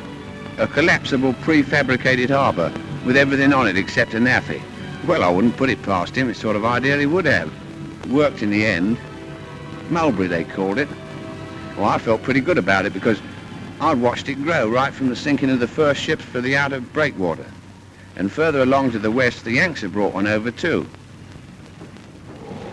Then on D+13, I think it was, an onshore wind started up.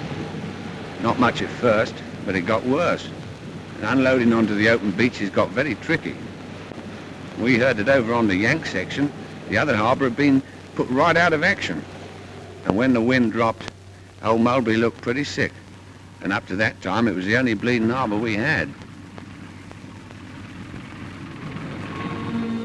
At the green tip of Normandy, the town of Cherbourg lay, a harbour for supplies. Our need for ports was vital as our breath. The German knew our lack and swiftly drew his forces into tight defensive groups so to contest the issue. All our plans turned upon Cherbourg. All our strategy waited upon its empty docks and piers. So the Americans, sent all across Normandy to the coast, swung toward the north, impatient for the port. Through hedge and field, they carved their heavy way.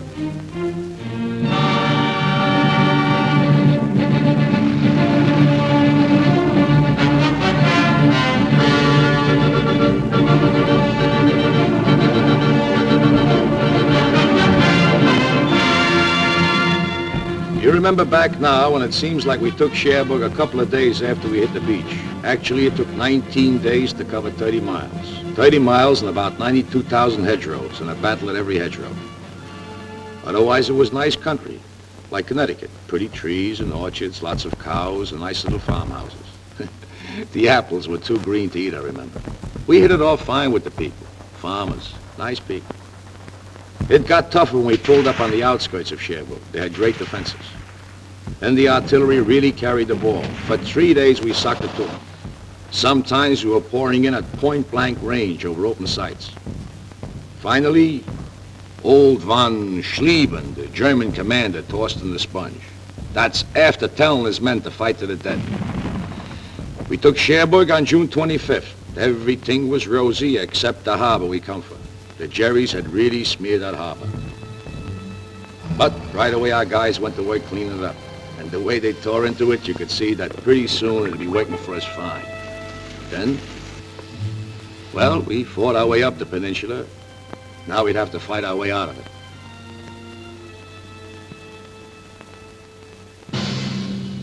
And everywhere inside France, we men of the Maquis were fighting too. I was in the north myself. We cut telephone and telegraph and high-tension lines, and eventually, when the Allies landed, we fought in the open. In the Savoy Mountains, our friends held up German convoys. Well, it was a little easier in the mountains. Boche reinforcements were delayed for many days. Factories and bridges would frequently disappear. But the price we paid for it was frightful. In the village of Oradour alone, the Germans slaughtered 1,100 out of the 1,200 population, and the place was completely burned. They were accused to have ambushed German troops. Every house was destroyed. Women and children died in flames in the church where they had been locked. Yes, the price we paid was very great, but our job was done. Caen is a town through which the easy Orne ripples its slow way to the waiting sea, capital of Normandy, and here the British struck a stone wall of Germans. This was no Cherbourg advance, a knife thrust through the fields, but rather was the grinding of a drill, inch by inch forward. Here it was the German feared a quick breakthrough to the River Seine, and here it was he massed his army's best, 10 of the 12 divisions of his armor, paratroops, SS men, the young, the cruel, against the veterans of Alamein. We wanted him to fight here and to hold the battered ground because the future plans depended on him standing where he was. At Caen, the dust was diamonds. Every foot of ground was priceless, for by mid-most summer, Caen was to be the pivot of the war.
Caen was the first decent-sized town we had taken, but there wasn't any celebration because we knew nothing had been settled. Jerry was as strong as ever. One of the men said, "God, are we going to have to go right across the world doing this to beat them?" Because most of Caen was dust, just plain dust. I wondered what Hamilton back home in Canada would look like after a beating like that. Well, anyway, our tanks and the British started massing and moved south out of the city. We knew there was a big do coming up.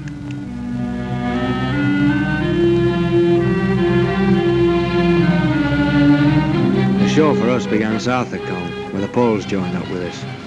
When we began moving forward, I heard a lot of the lads say Rommel's on the run.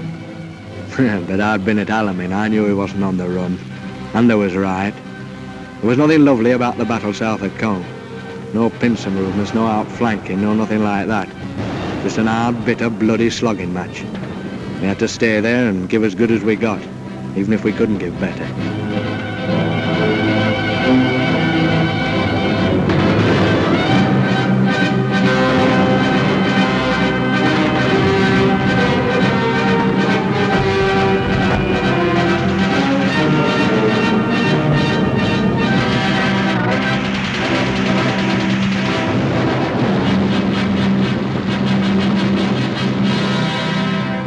Beyond the rubble and the dust of Caen, the Empire troops kept up their endless pressure. The German did not dare to disengage, but fought with all his cunning and his strength, still unaware of what we planned for him. West by St. Lo, the base of his defense, Americans were poised and bent to fire an armored arrow that would set alight the flame of freedom through the whole of France. But till St. Lo was seized, the arrow waited.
One minute it's quiet with the birds singing.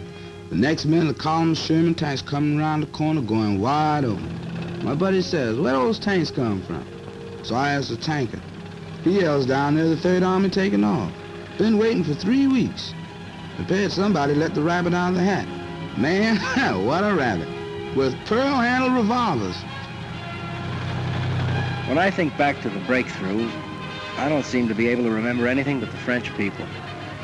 People beside the road, kids we couldn't stop to give candy to, FFI boys bringing in the krauts from the fields, and farm workers waving as we went by. It was easier to look them in the face and smile and wave back at them when you hadn't had to smash their homes to pieces first. The morning we got into Rennes, boy, that really was liberation.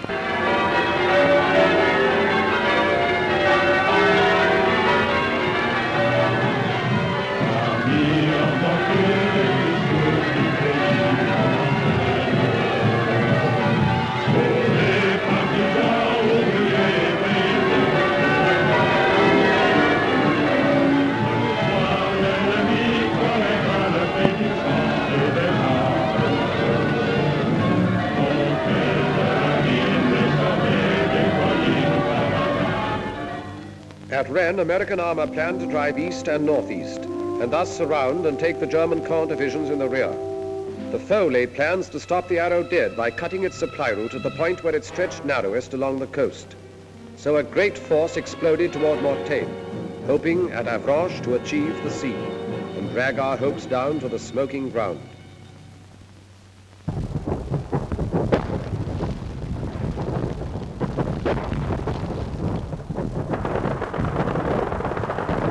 There's a lot of places I'd rather talk about than Mortain.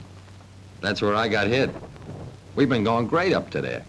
Some of the guys had even been singing, harmonizing. And then that first German artillery caught us. Pretty accurate, too. An hour later, I was short 18 men. Well, we holed in and we hit back with everything we had. They weren't just trying to stop us, see? They want to come right through. And then me. I get a belt in the face left side and I keeled. The last thing I remember is looking up and seeing those RAF Typhoons. When I heard them screaming up ahead, I thought, geez, I'm glad they're on our side.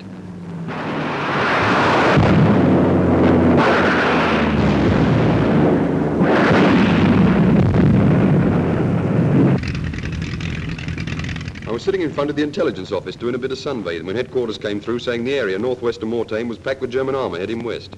Well, that started it. For 6 hours, the wind kept it up absolutely non-stop. Take off, attack, land, refuel, rearm, and take off again. It was the same on every airfield in Normandy. The only briefing I gave the chaps was, well, you know where they are. And the only interrogation when they got back was, well, how many did you get?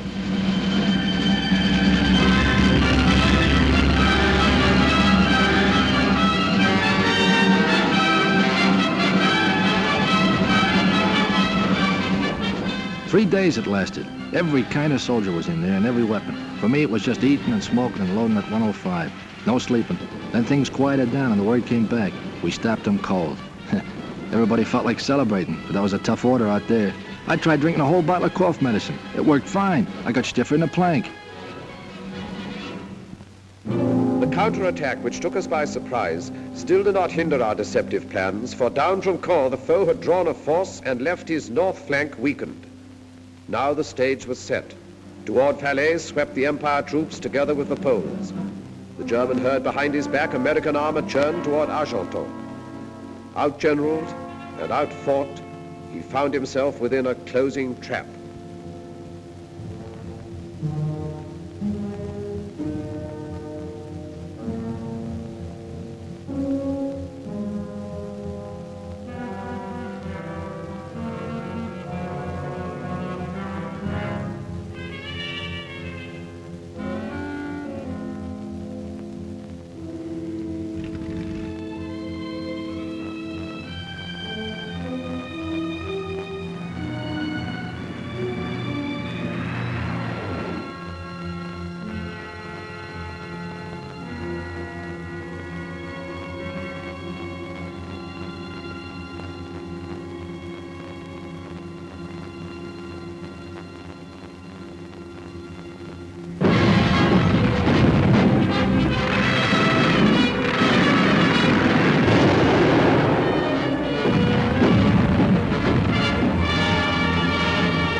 I've covered them with the gun down to the clearing stations.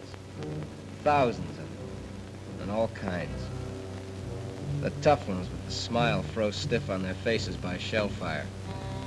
And the plain Joes that had too much and were ready to tell you that. And their poker-faced officers that never lost the poker-faced look. The SS, the parachute troops, the old soldiers off the Russian front. I've seen them all. The Hitler youth babies looking like they walked out of Lincoln High. Expert killers. Smart Alec with their talk of rights under the Geneva Convention. And asking, when do we go to America? And the other guy who crawled out of a hole with his hands up, all through and talking too much. Ready to swear he hated Hitler all the time. The kids that knew how a machine gun worked and nothing else. Grinning like they were still on top, so they could hardly hold that trigger finger still. And middle-aged guys wanting to tell you about the wife and kids, you'd let them. And they were through killing when I saw them, and through getting killed, too. Some of them thought they were lucky, and others didn't. And some didn't give a... I covered them down to the rear where it was somebody's job to find out what made them tick, but it wasn't my job to figure them out. I just kept them covered. And brother, I never gave them more than the Geneva Convention. And that was all. American tanks ground on into the east toward Paris and the Upper Seine. Before them, the Germans helter-skelter fled away and saw retreat, or stood with hands upraised by roads all littered with their smoldering gear. And still the tanks ground on beyond the smoke into the unscarred country. A good solid map, well delineated, is an absolute must for a modern mechanized army traveling at high speed. In our division, the issuing of maps was my job.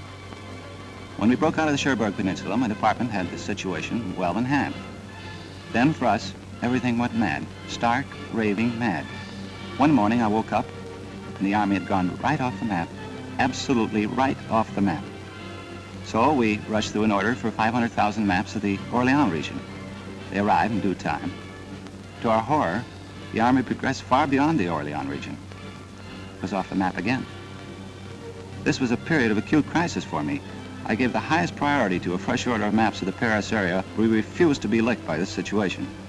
The final blow came when it became evident that we were going to bypass Paris. That almost finished us. Eventually, we had to drop 10 tons of maps to them by parachute. It was a very humiliating experience. I'll be glad when I get back to the Library of Congress where maps have some permanent value.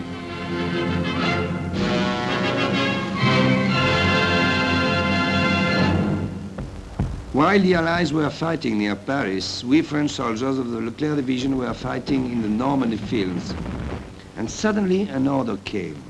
Go to Paris, it said, and take it. The Allies, after having equipped our division with tanks, guns, rifles, lorries and jeeps, that night decided to give us Paris too. So at 4 o'clock in the morning, the division starts rushing on the roads, and in the sky, on the right, on the left, everywhere, the American Air Force protects our trip. What a trip. 250 kilometers in one day. I think I'll tell it all the time to my grandchildren and bore them with it until I die. At the beginning of August, we in Paris were seized by rumors. What could be confirmed was towards the middle of the month, the Germans started to leave the city. Yes, those were the same Germans who had signed 25-year leases on their apartments. Then, on the 14th, our police went on strike. The next day, the Gestapo left. That was the day, too, when a police car opened fire on a German detachment on the Place de la Concorde and began the battle for the city. After that, it seemed the French flag was hanging from every window. All the flags were made of curtains, old dresses, rags, everything, it didn't matter. 4 days later, we heard shouting coming from the Hôtel de Ville. We started running. Me, my husband, everyone in our house. As we ran, people were screaming. The French army had arrived. When we got to the Place de l'Hôtel de Ville, we saw it was true. I kissed my husband. because he was crying. Oh, it's funny, eh? We began to realize how unhappy we had been for 4 years and how lucky we were to be alive on this August evening.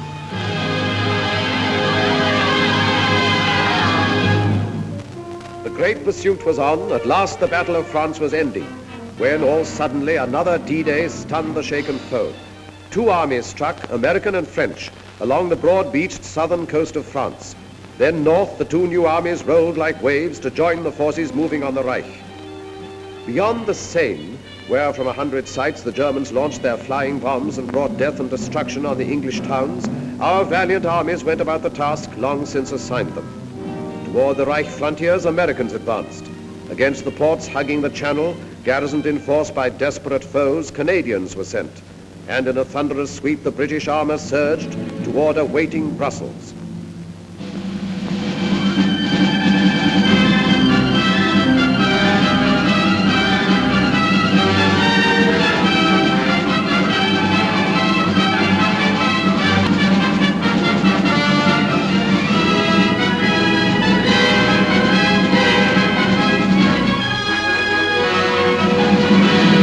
The people of Brussels laughed and cried and threw flowers in the tank and said, "Goodbye, Tommy," when they meant to say hello. Man, they were happy. I suppose they were no longer afraid. But I remember wondering then how the first German civilians would react to us.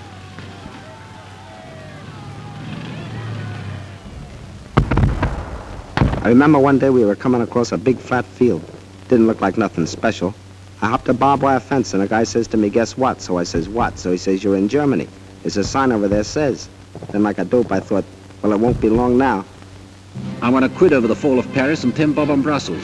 And I had a fiver on it being over by October the 1st. I remember the point system for getting out of the Army came out about this time. I began to think of that great chalk-striped double-breasted suit in the mothballs. I was in the 7th Army coming up from the south of France. One day a lieutenant said, "Take a ride with me. I got some prisoners for you to guard." "How many?" I says. "About 20,000, he said. A whole German division had surrendered."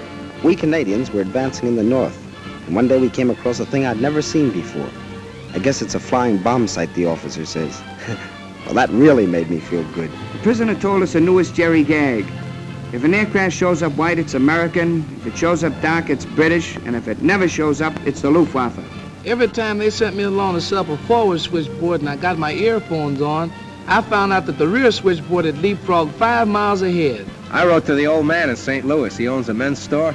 I told him he'd better cut prices on GI neckties and socks if he didn't want to be stuck with a lot of military apparel. Someone asked the Sergeant Major what he thought the chances were for a spot of leave. "Don't you worry about leave, lads," he says. "We've got the Japs to finish yet." Regular soldier, of course. Keen. It was a terrific feeling crossing the German border. We were sure nothing could stop us.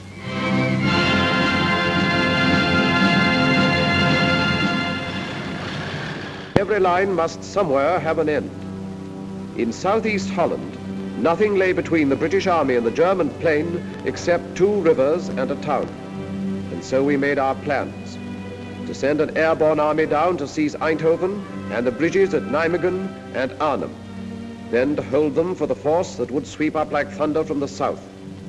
Thus, where no line existed, would the Rhine at last be crossed in force. I was to jump last at Arnhem, so I sat right forward by the window. I could see nothing but blue skies and Dakotas with the fighters up topside like midges. One of the boys was reading a newspaper. He showed me a funny piece in it. I couldn't laugh. The coast of Holland came along before I was ready for it. Someone yelled, "Running up now." We got to action stations. I remember thinking, what a bloody bit of bad luck to be bumped off now when the war's nearly over.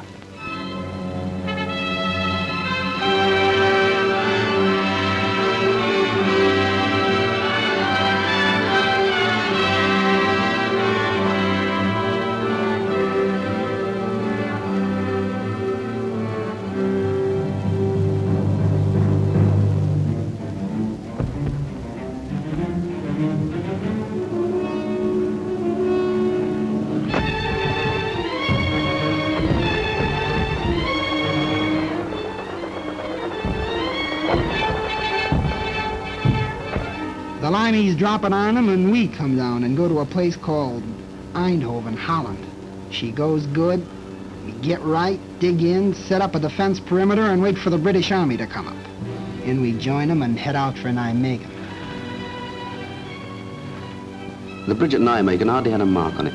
We crossed the river and started out for Arnhem, but we didn't get far. The Hun knew as well as we did that we'd got to get through, and he put in everything he'd got. That was the worst I ever struck.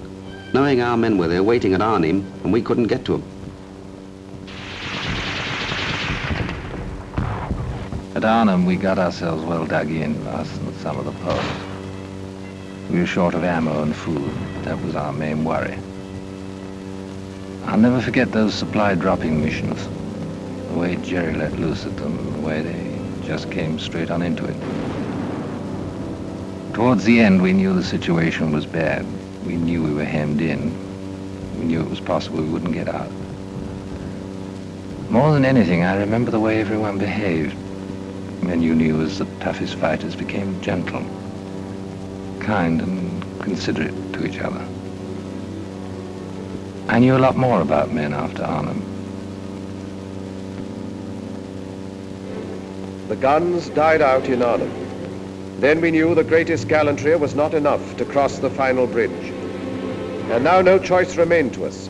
Direct assault against the Siegfried Line would be the only way to carve our corridors into the Reich. But first a port was needed for supplies. Antwerp we had, but thundering German guns controlled the 30 cold miles of the Scheldt from Antwerp to the sea. The docks were still, the winches silent, all the ports lay dead, a useless city severed from the sea. It would stay dead until we cut a way through the grey Scheldt.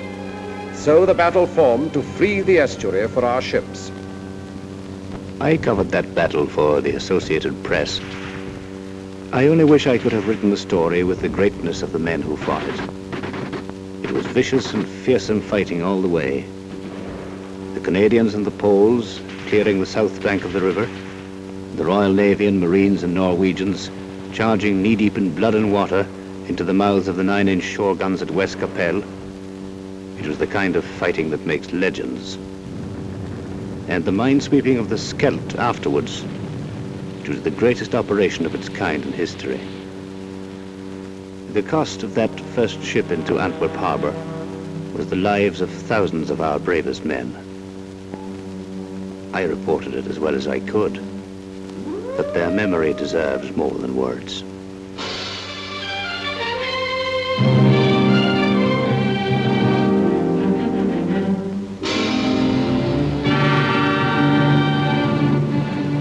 I was hauling on the first convoy to Antwerp. When I got to the front, I saw more empty supply dumps than I liked to see. The boys wanted to know where the stuff was. You can't fight without stuff. Anybody knows that.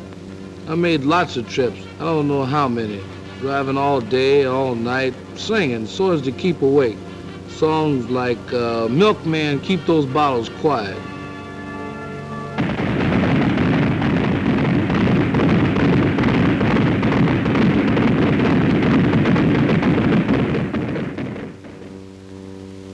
My job was to see to it that they had a new toothbrush and a cot, maybe a book to read when they came over from the east bank to the west bank of the Moselle for a little rest. We brought them over one company at a time because that was all the regiment could spare from the line at any one time. Somebody had tapped them on the shoulder and said, "All right, boy, you're going back across the river for 24 hours rest." And here they were where they could rest. They just couldn't believe it. Here they were for just 24 hours without war. Everything was down to essentials, counted out like dollar bills through a teller's window. One night's sleep, one day's hot meals, one clean change of underwear, one clean pair of pants, one shave, one hot shower, one movie. I used to wonder what was the best of that day. Was it the chance for them to write home, a hot shower, or that long-legged girl on the screen? Whatever it was, all of it was over by morning. They were going back with their one clean suit of underwear, the hot shower, the clean shave, and the good night's sleep. Back across the Moselle to their holes in the ground and the shells.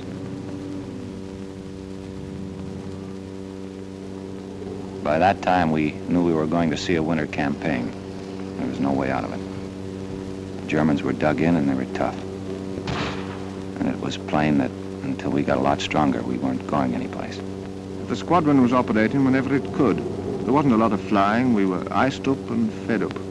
Suppose you're having a swell time in Paris, my cousin wrote me. With all that perfume and silk stockings and that champagne. They called our end of the line south. We were in the Vosges Mountains with the American 7th Army. But it was very little warmth in this south. I recalled with pleasure the Mediterranean where we had landed in August. Ah, but memories do not keep one warm. Before I joined the army, I'd have thought it was certain death to dig a hole in my back garden and live in it for the winter, but that's what we did. The sergeant said, well, squirrels do it every year. Yes, I thought, but they don't man machine guns as well. There was no heating in our Brussels office. I put on so much under my uniform, they called me the bundle from Britain. I never smoked before, but pretty soon I found myself smoking as high as a pack a day. I worried about that old law of percentages. My company was melting away. You'd look up one day and be fighting alongside a stranger. It was a lonesome feeling. Our hunk of the line was the Ardennes. Pretty quiet. A lot of outfits had gone up north. I started a million latrinograms about the where and when of our offensive.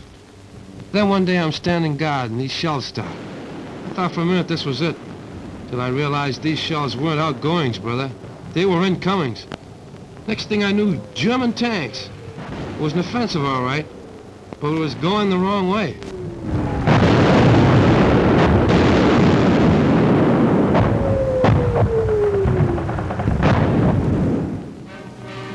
The offensive we were mounting to the north was suddenly forestalled and set aside, as through the rugged, thinly held Ardennes, von Rundstedt struck. He cut a fiery path through the American lines and sent his tanks desperately driving toward the river Meuse. A night of fog and pale December frost saw the beginning, none foresaw the end. He aimed for Antwerp's harbor through Liège, and all our plans held fire while we bent our strength to curb the Germans in the Bulge.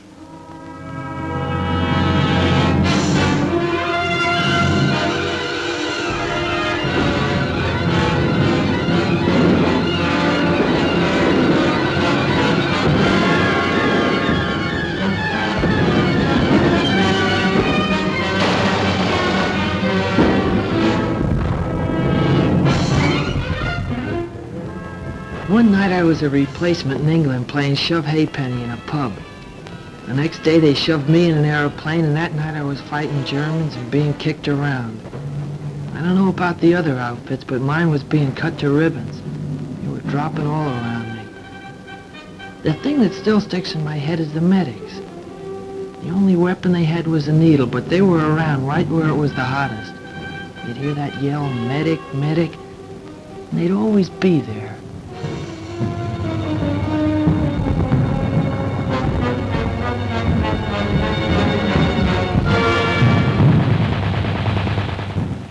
Our whole division got a presidential citation for what happened up at Bastogne. Even me, just a cook. I'll never forget that old lieutenant running into the field kitchen and hollering at me if I had any idea how to operate a bazooka. I said no, and he said, well, you're going to learn now, son. I did, and I'll be doggone if in the first shot out the barrel I didn't get me a Jerry tank. Got interviewed later by Stars and Stripes. They said it was a crackerjack story. I tell it at the drop of a hat. We've been up north where things were a bit static, so we were quite glad to be moved down to the top side of this bulge. Coming down through Belgium, we noticed how scared some of the civilians looked. Natural, I suppose. We were held in reserve for a week, and then they sent us into action.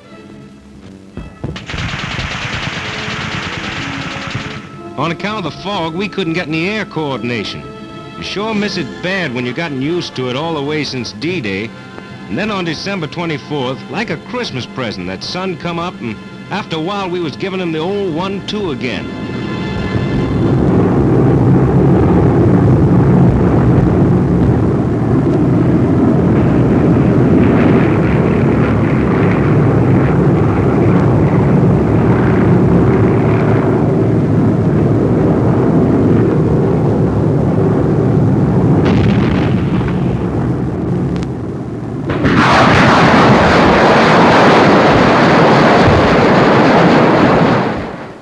We stopped them dead, finally. It cost us plenty of men, but we stopped them. And we started moving ahead again. the rest of us.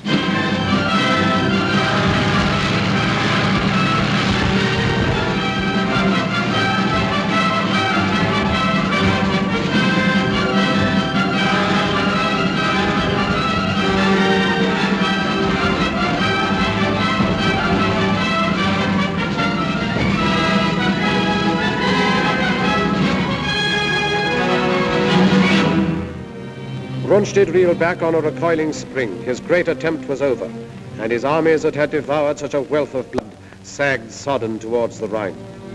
At Yalta then, while dire explosions shook the German fronts, the three great architects of freedom met to fix the final blow and plot the peace. And even as they met, we moved to act upon our strategy. We wished the foe to stand and fight upon the western bank of the Grey Rhine, for there we could destroy him, outside his fortress, open, unprotected by any bridgeless river. Down we cast the gauntlet, challenging him, stand and fight.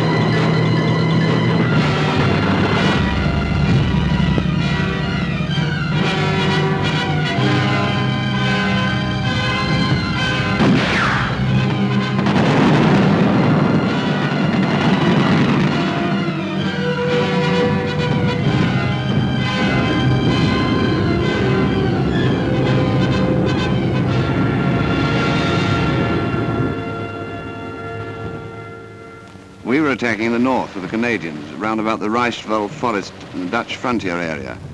It was wet and filthy. They nicknamed our army commander Admiral Crerar. Well, anyway, the enemy put up some very stiff opposition. But actually, this was just what we'd hoped for. It showed that Jerry's emotions about fighting for every foot of his beloved fatherland were getting the better of his sense of strategy. And every German killed on our side of the Rhine was to make it easier for us on the further bank. And a lot of the Boche were killed, I can tell you. Reichswald was the bloodiest show I've seen in this war.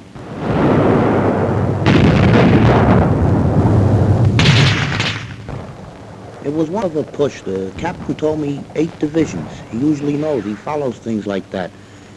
I was with the outfit that took Mönchengladbach, I think you say it.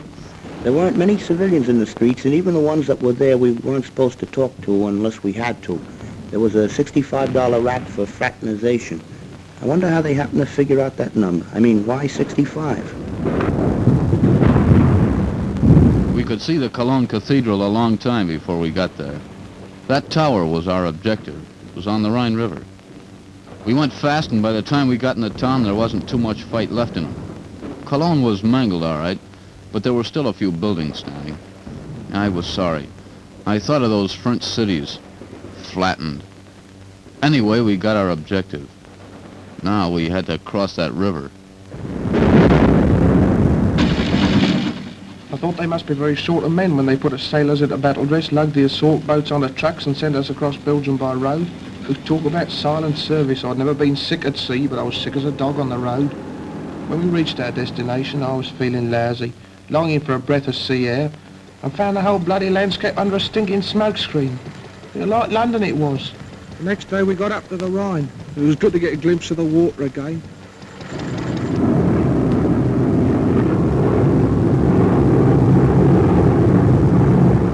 Our Air Force is giving the old lumps on the east bank of the Rhine, but I was still nervous. The Germans had blown the bridges and we knew the crossing would be amphib. When I'm nervous, I get off my feed. For 2 days before that crossing, I couldn't eat nothing but a couple of Milky Way bars. It was going to be D-Day all over again. Dangerous. A miracle. There it was sitting there, big and black. I'm no architect, but to me that Remagen Bridge was the most beautiful bridge in the world. In the Army, when things go as per plan, that's wonderful. But when they go better than planned, then you figure the chaplain's working overtime. It was a break getting that bridge, and we cashed in on it. And the first guys over the river were over in style. The watch on the Rhine was finished, washed up. Or to coin a phrase, kaput.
got across okay and everything was going fine. But suddenly I gets detailed to guard some German prisoners. I'll never forget their faces when them airborne blokes started to come over. They just stood there looking up at them, and then after about half an hour of it, one of them looks at me, looks up at the sky, and says, propaganda.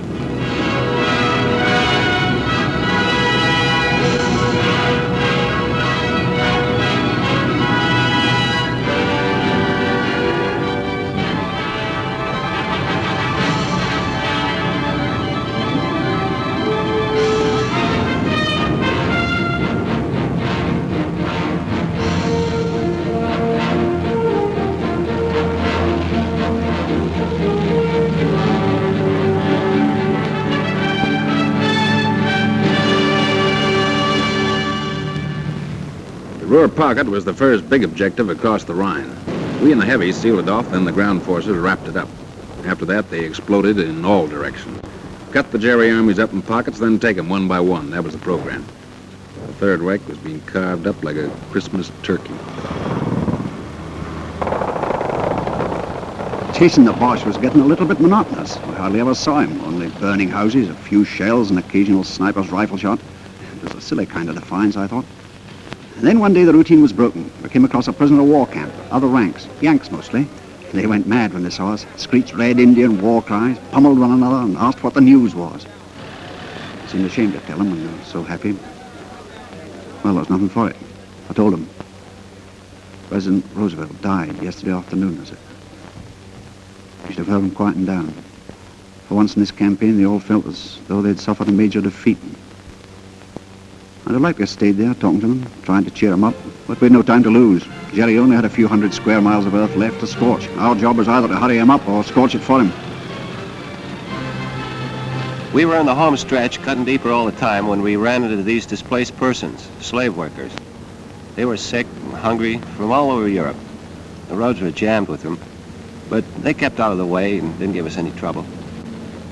Like a fella said, there's a lot more than town's going to have to be reconstructed. I wondered what was up when all RAMC personnel in our lot down to stretcher bearers were urgently called for. I soon found out we'd taken the Belsen concentration camp. Well, I'm not squeamish. I've seen amputations, operations, deaths long before I went to the army in '41. I was a warden. I lost count of all the arms and legs I pulled out of the wreckage down in Croydon and got quite used to it. But this was different, very different.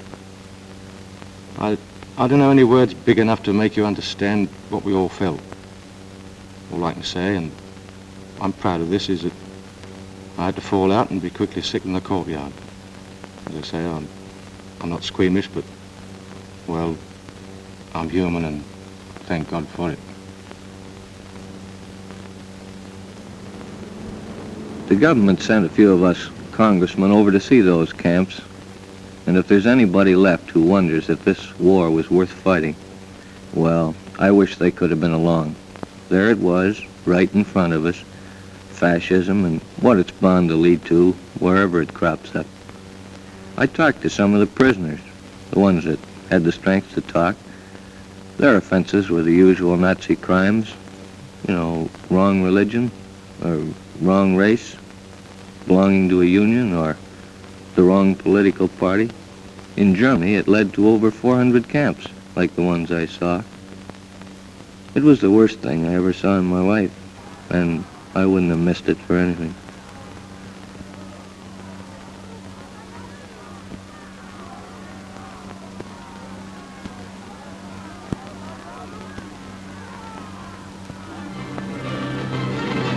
When an army gets to moving in a hurry, that's where air transport comes in. We'd been flying in the stuff along with the British Transport Command since D-Day. Towards the end, they seemed to be moving faster on the ground than we were in the air. As pocket after pocket of the foe fell, our hopes rose higher than the soaring flames that marked the broken towns of Germany. In Italy, 1 million prisoners came in, as with a single sudden blow, the German power was smashed. Then our tanks drove through the southern mountains, where the foe had hoped to make his furious final stand. The Russians took Berlin and cut the heart from Hitler's empire. and he himself who planned to rule the earth from pole to pole vanished like smoke among the falling walls. Upon the green banks of the River Elbe, we waited for the East and West to meet.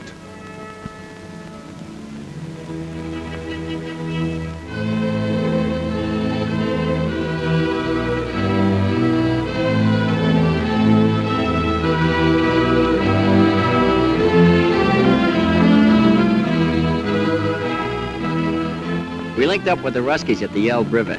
I hung around for a couple of days with a Tommy gunner named Konnikov. He didn't know any English, so I taught him to say my aching back, and he taught me tovarish. That means comrade. We drank toast to Lend-Lease and had a million laughs. Then old Konnikov found an interpreter and gives a toast to the great American soldier. That stopped me. We did all right, but I don't like to think where we'd have been without them.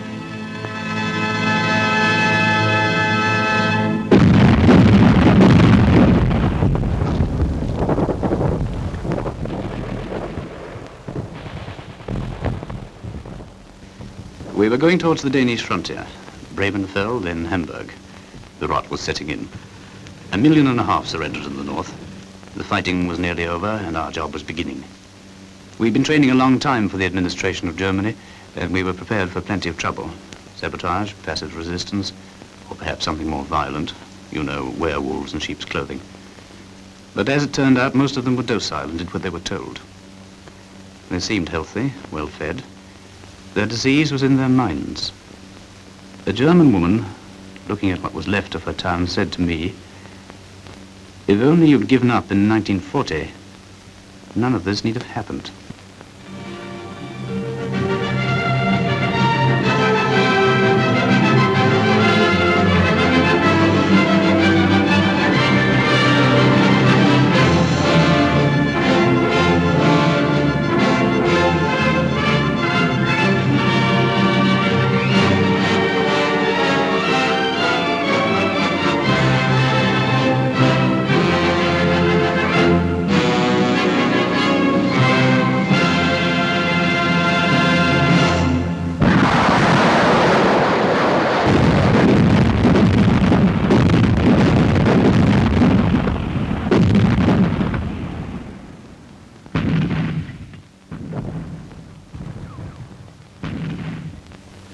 At 1 minute after midnight, May the 9th, 1945, the guns stopped. D plus 337.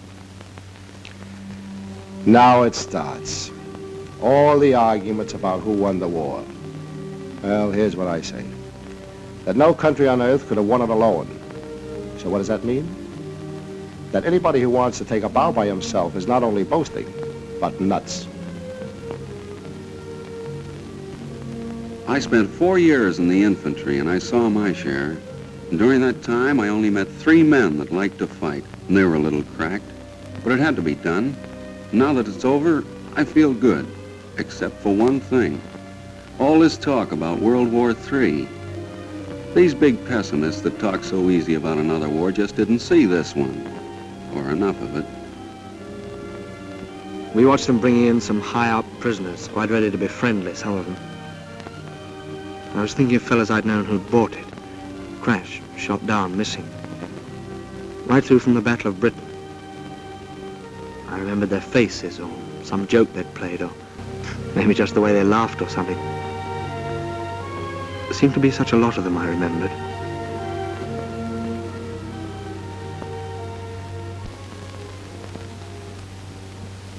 To the victor belongs the spoils. That's what they say. Well, what are the spoils? Only this. A chance to build a free world, better than before. Maybe the last chance.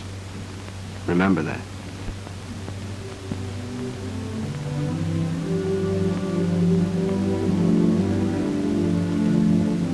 Now the time has come to put our victory to the tests of peace, in company with men of many lands to sift from ashes what the struggle taught. In the rebuilding of a broken earth, may we keep in our hearts this ancient prayer. O Lord God, when thou givest to thy servants to endeavor any great matter, grant to us also to know that it is not the beginning, but the continuing of the same until it be thoroughly finished which yieldeth the true glory.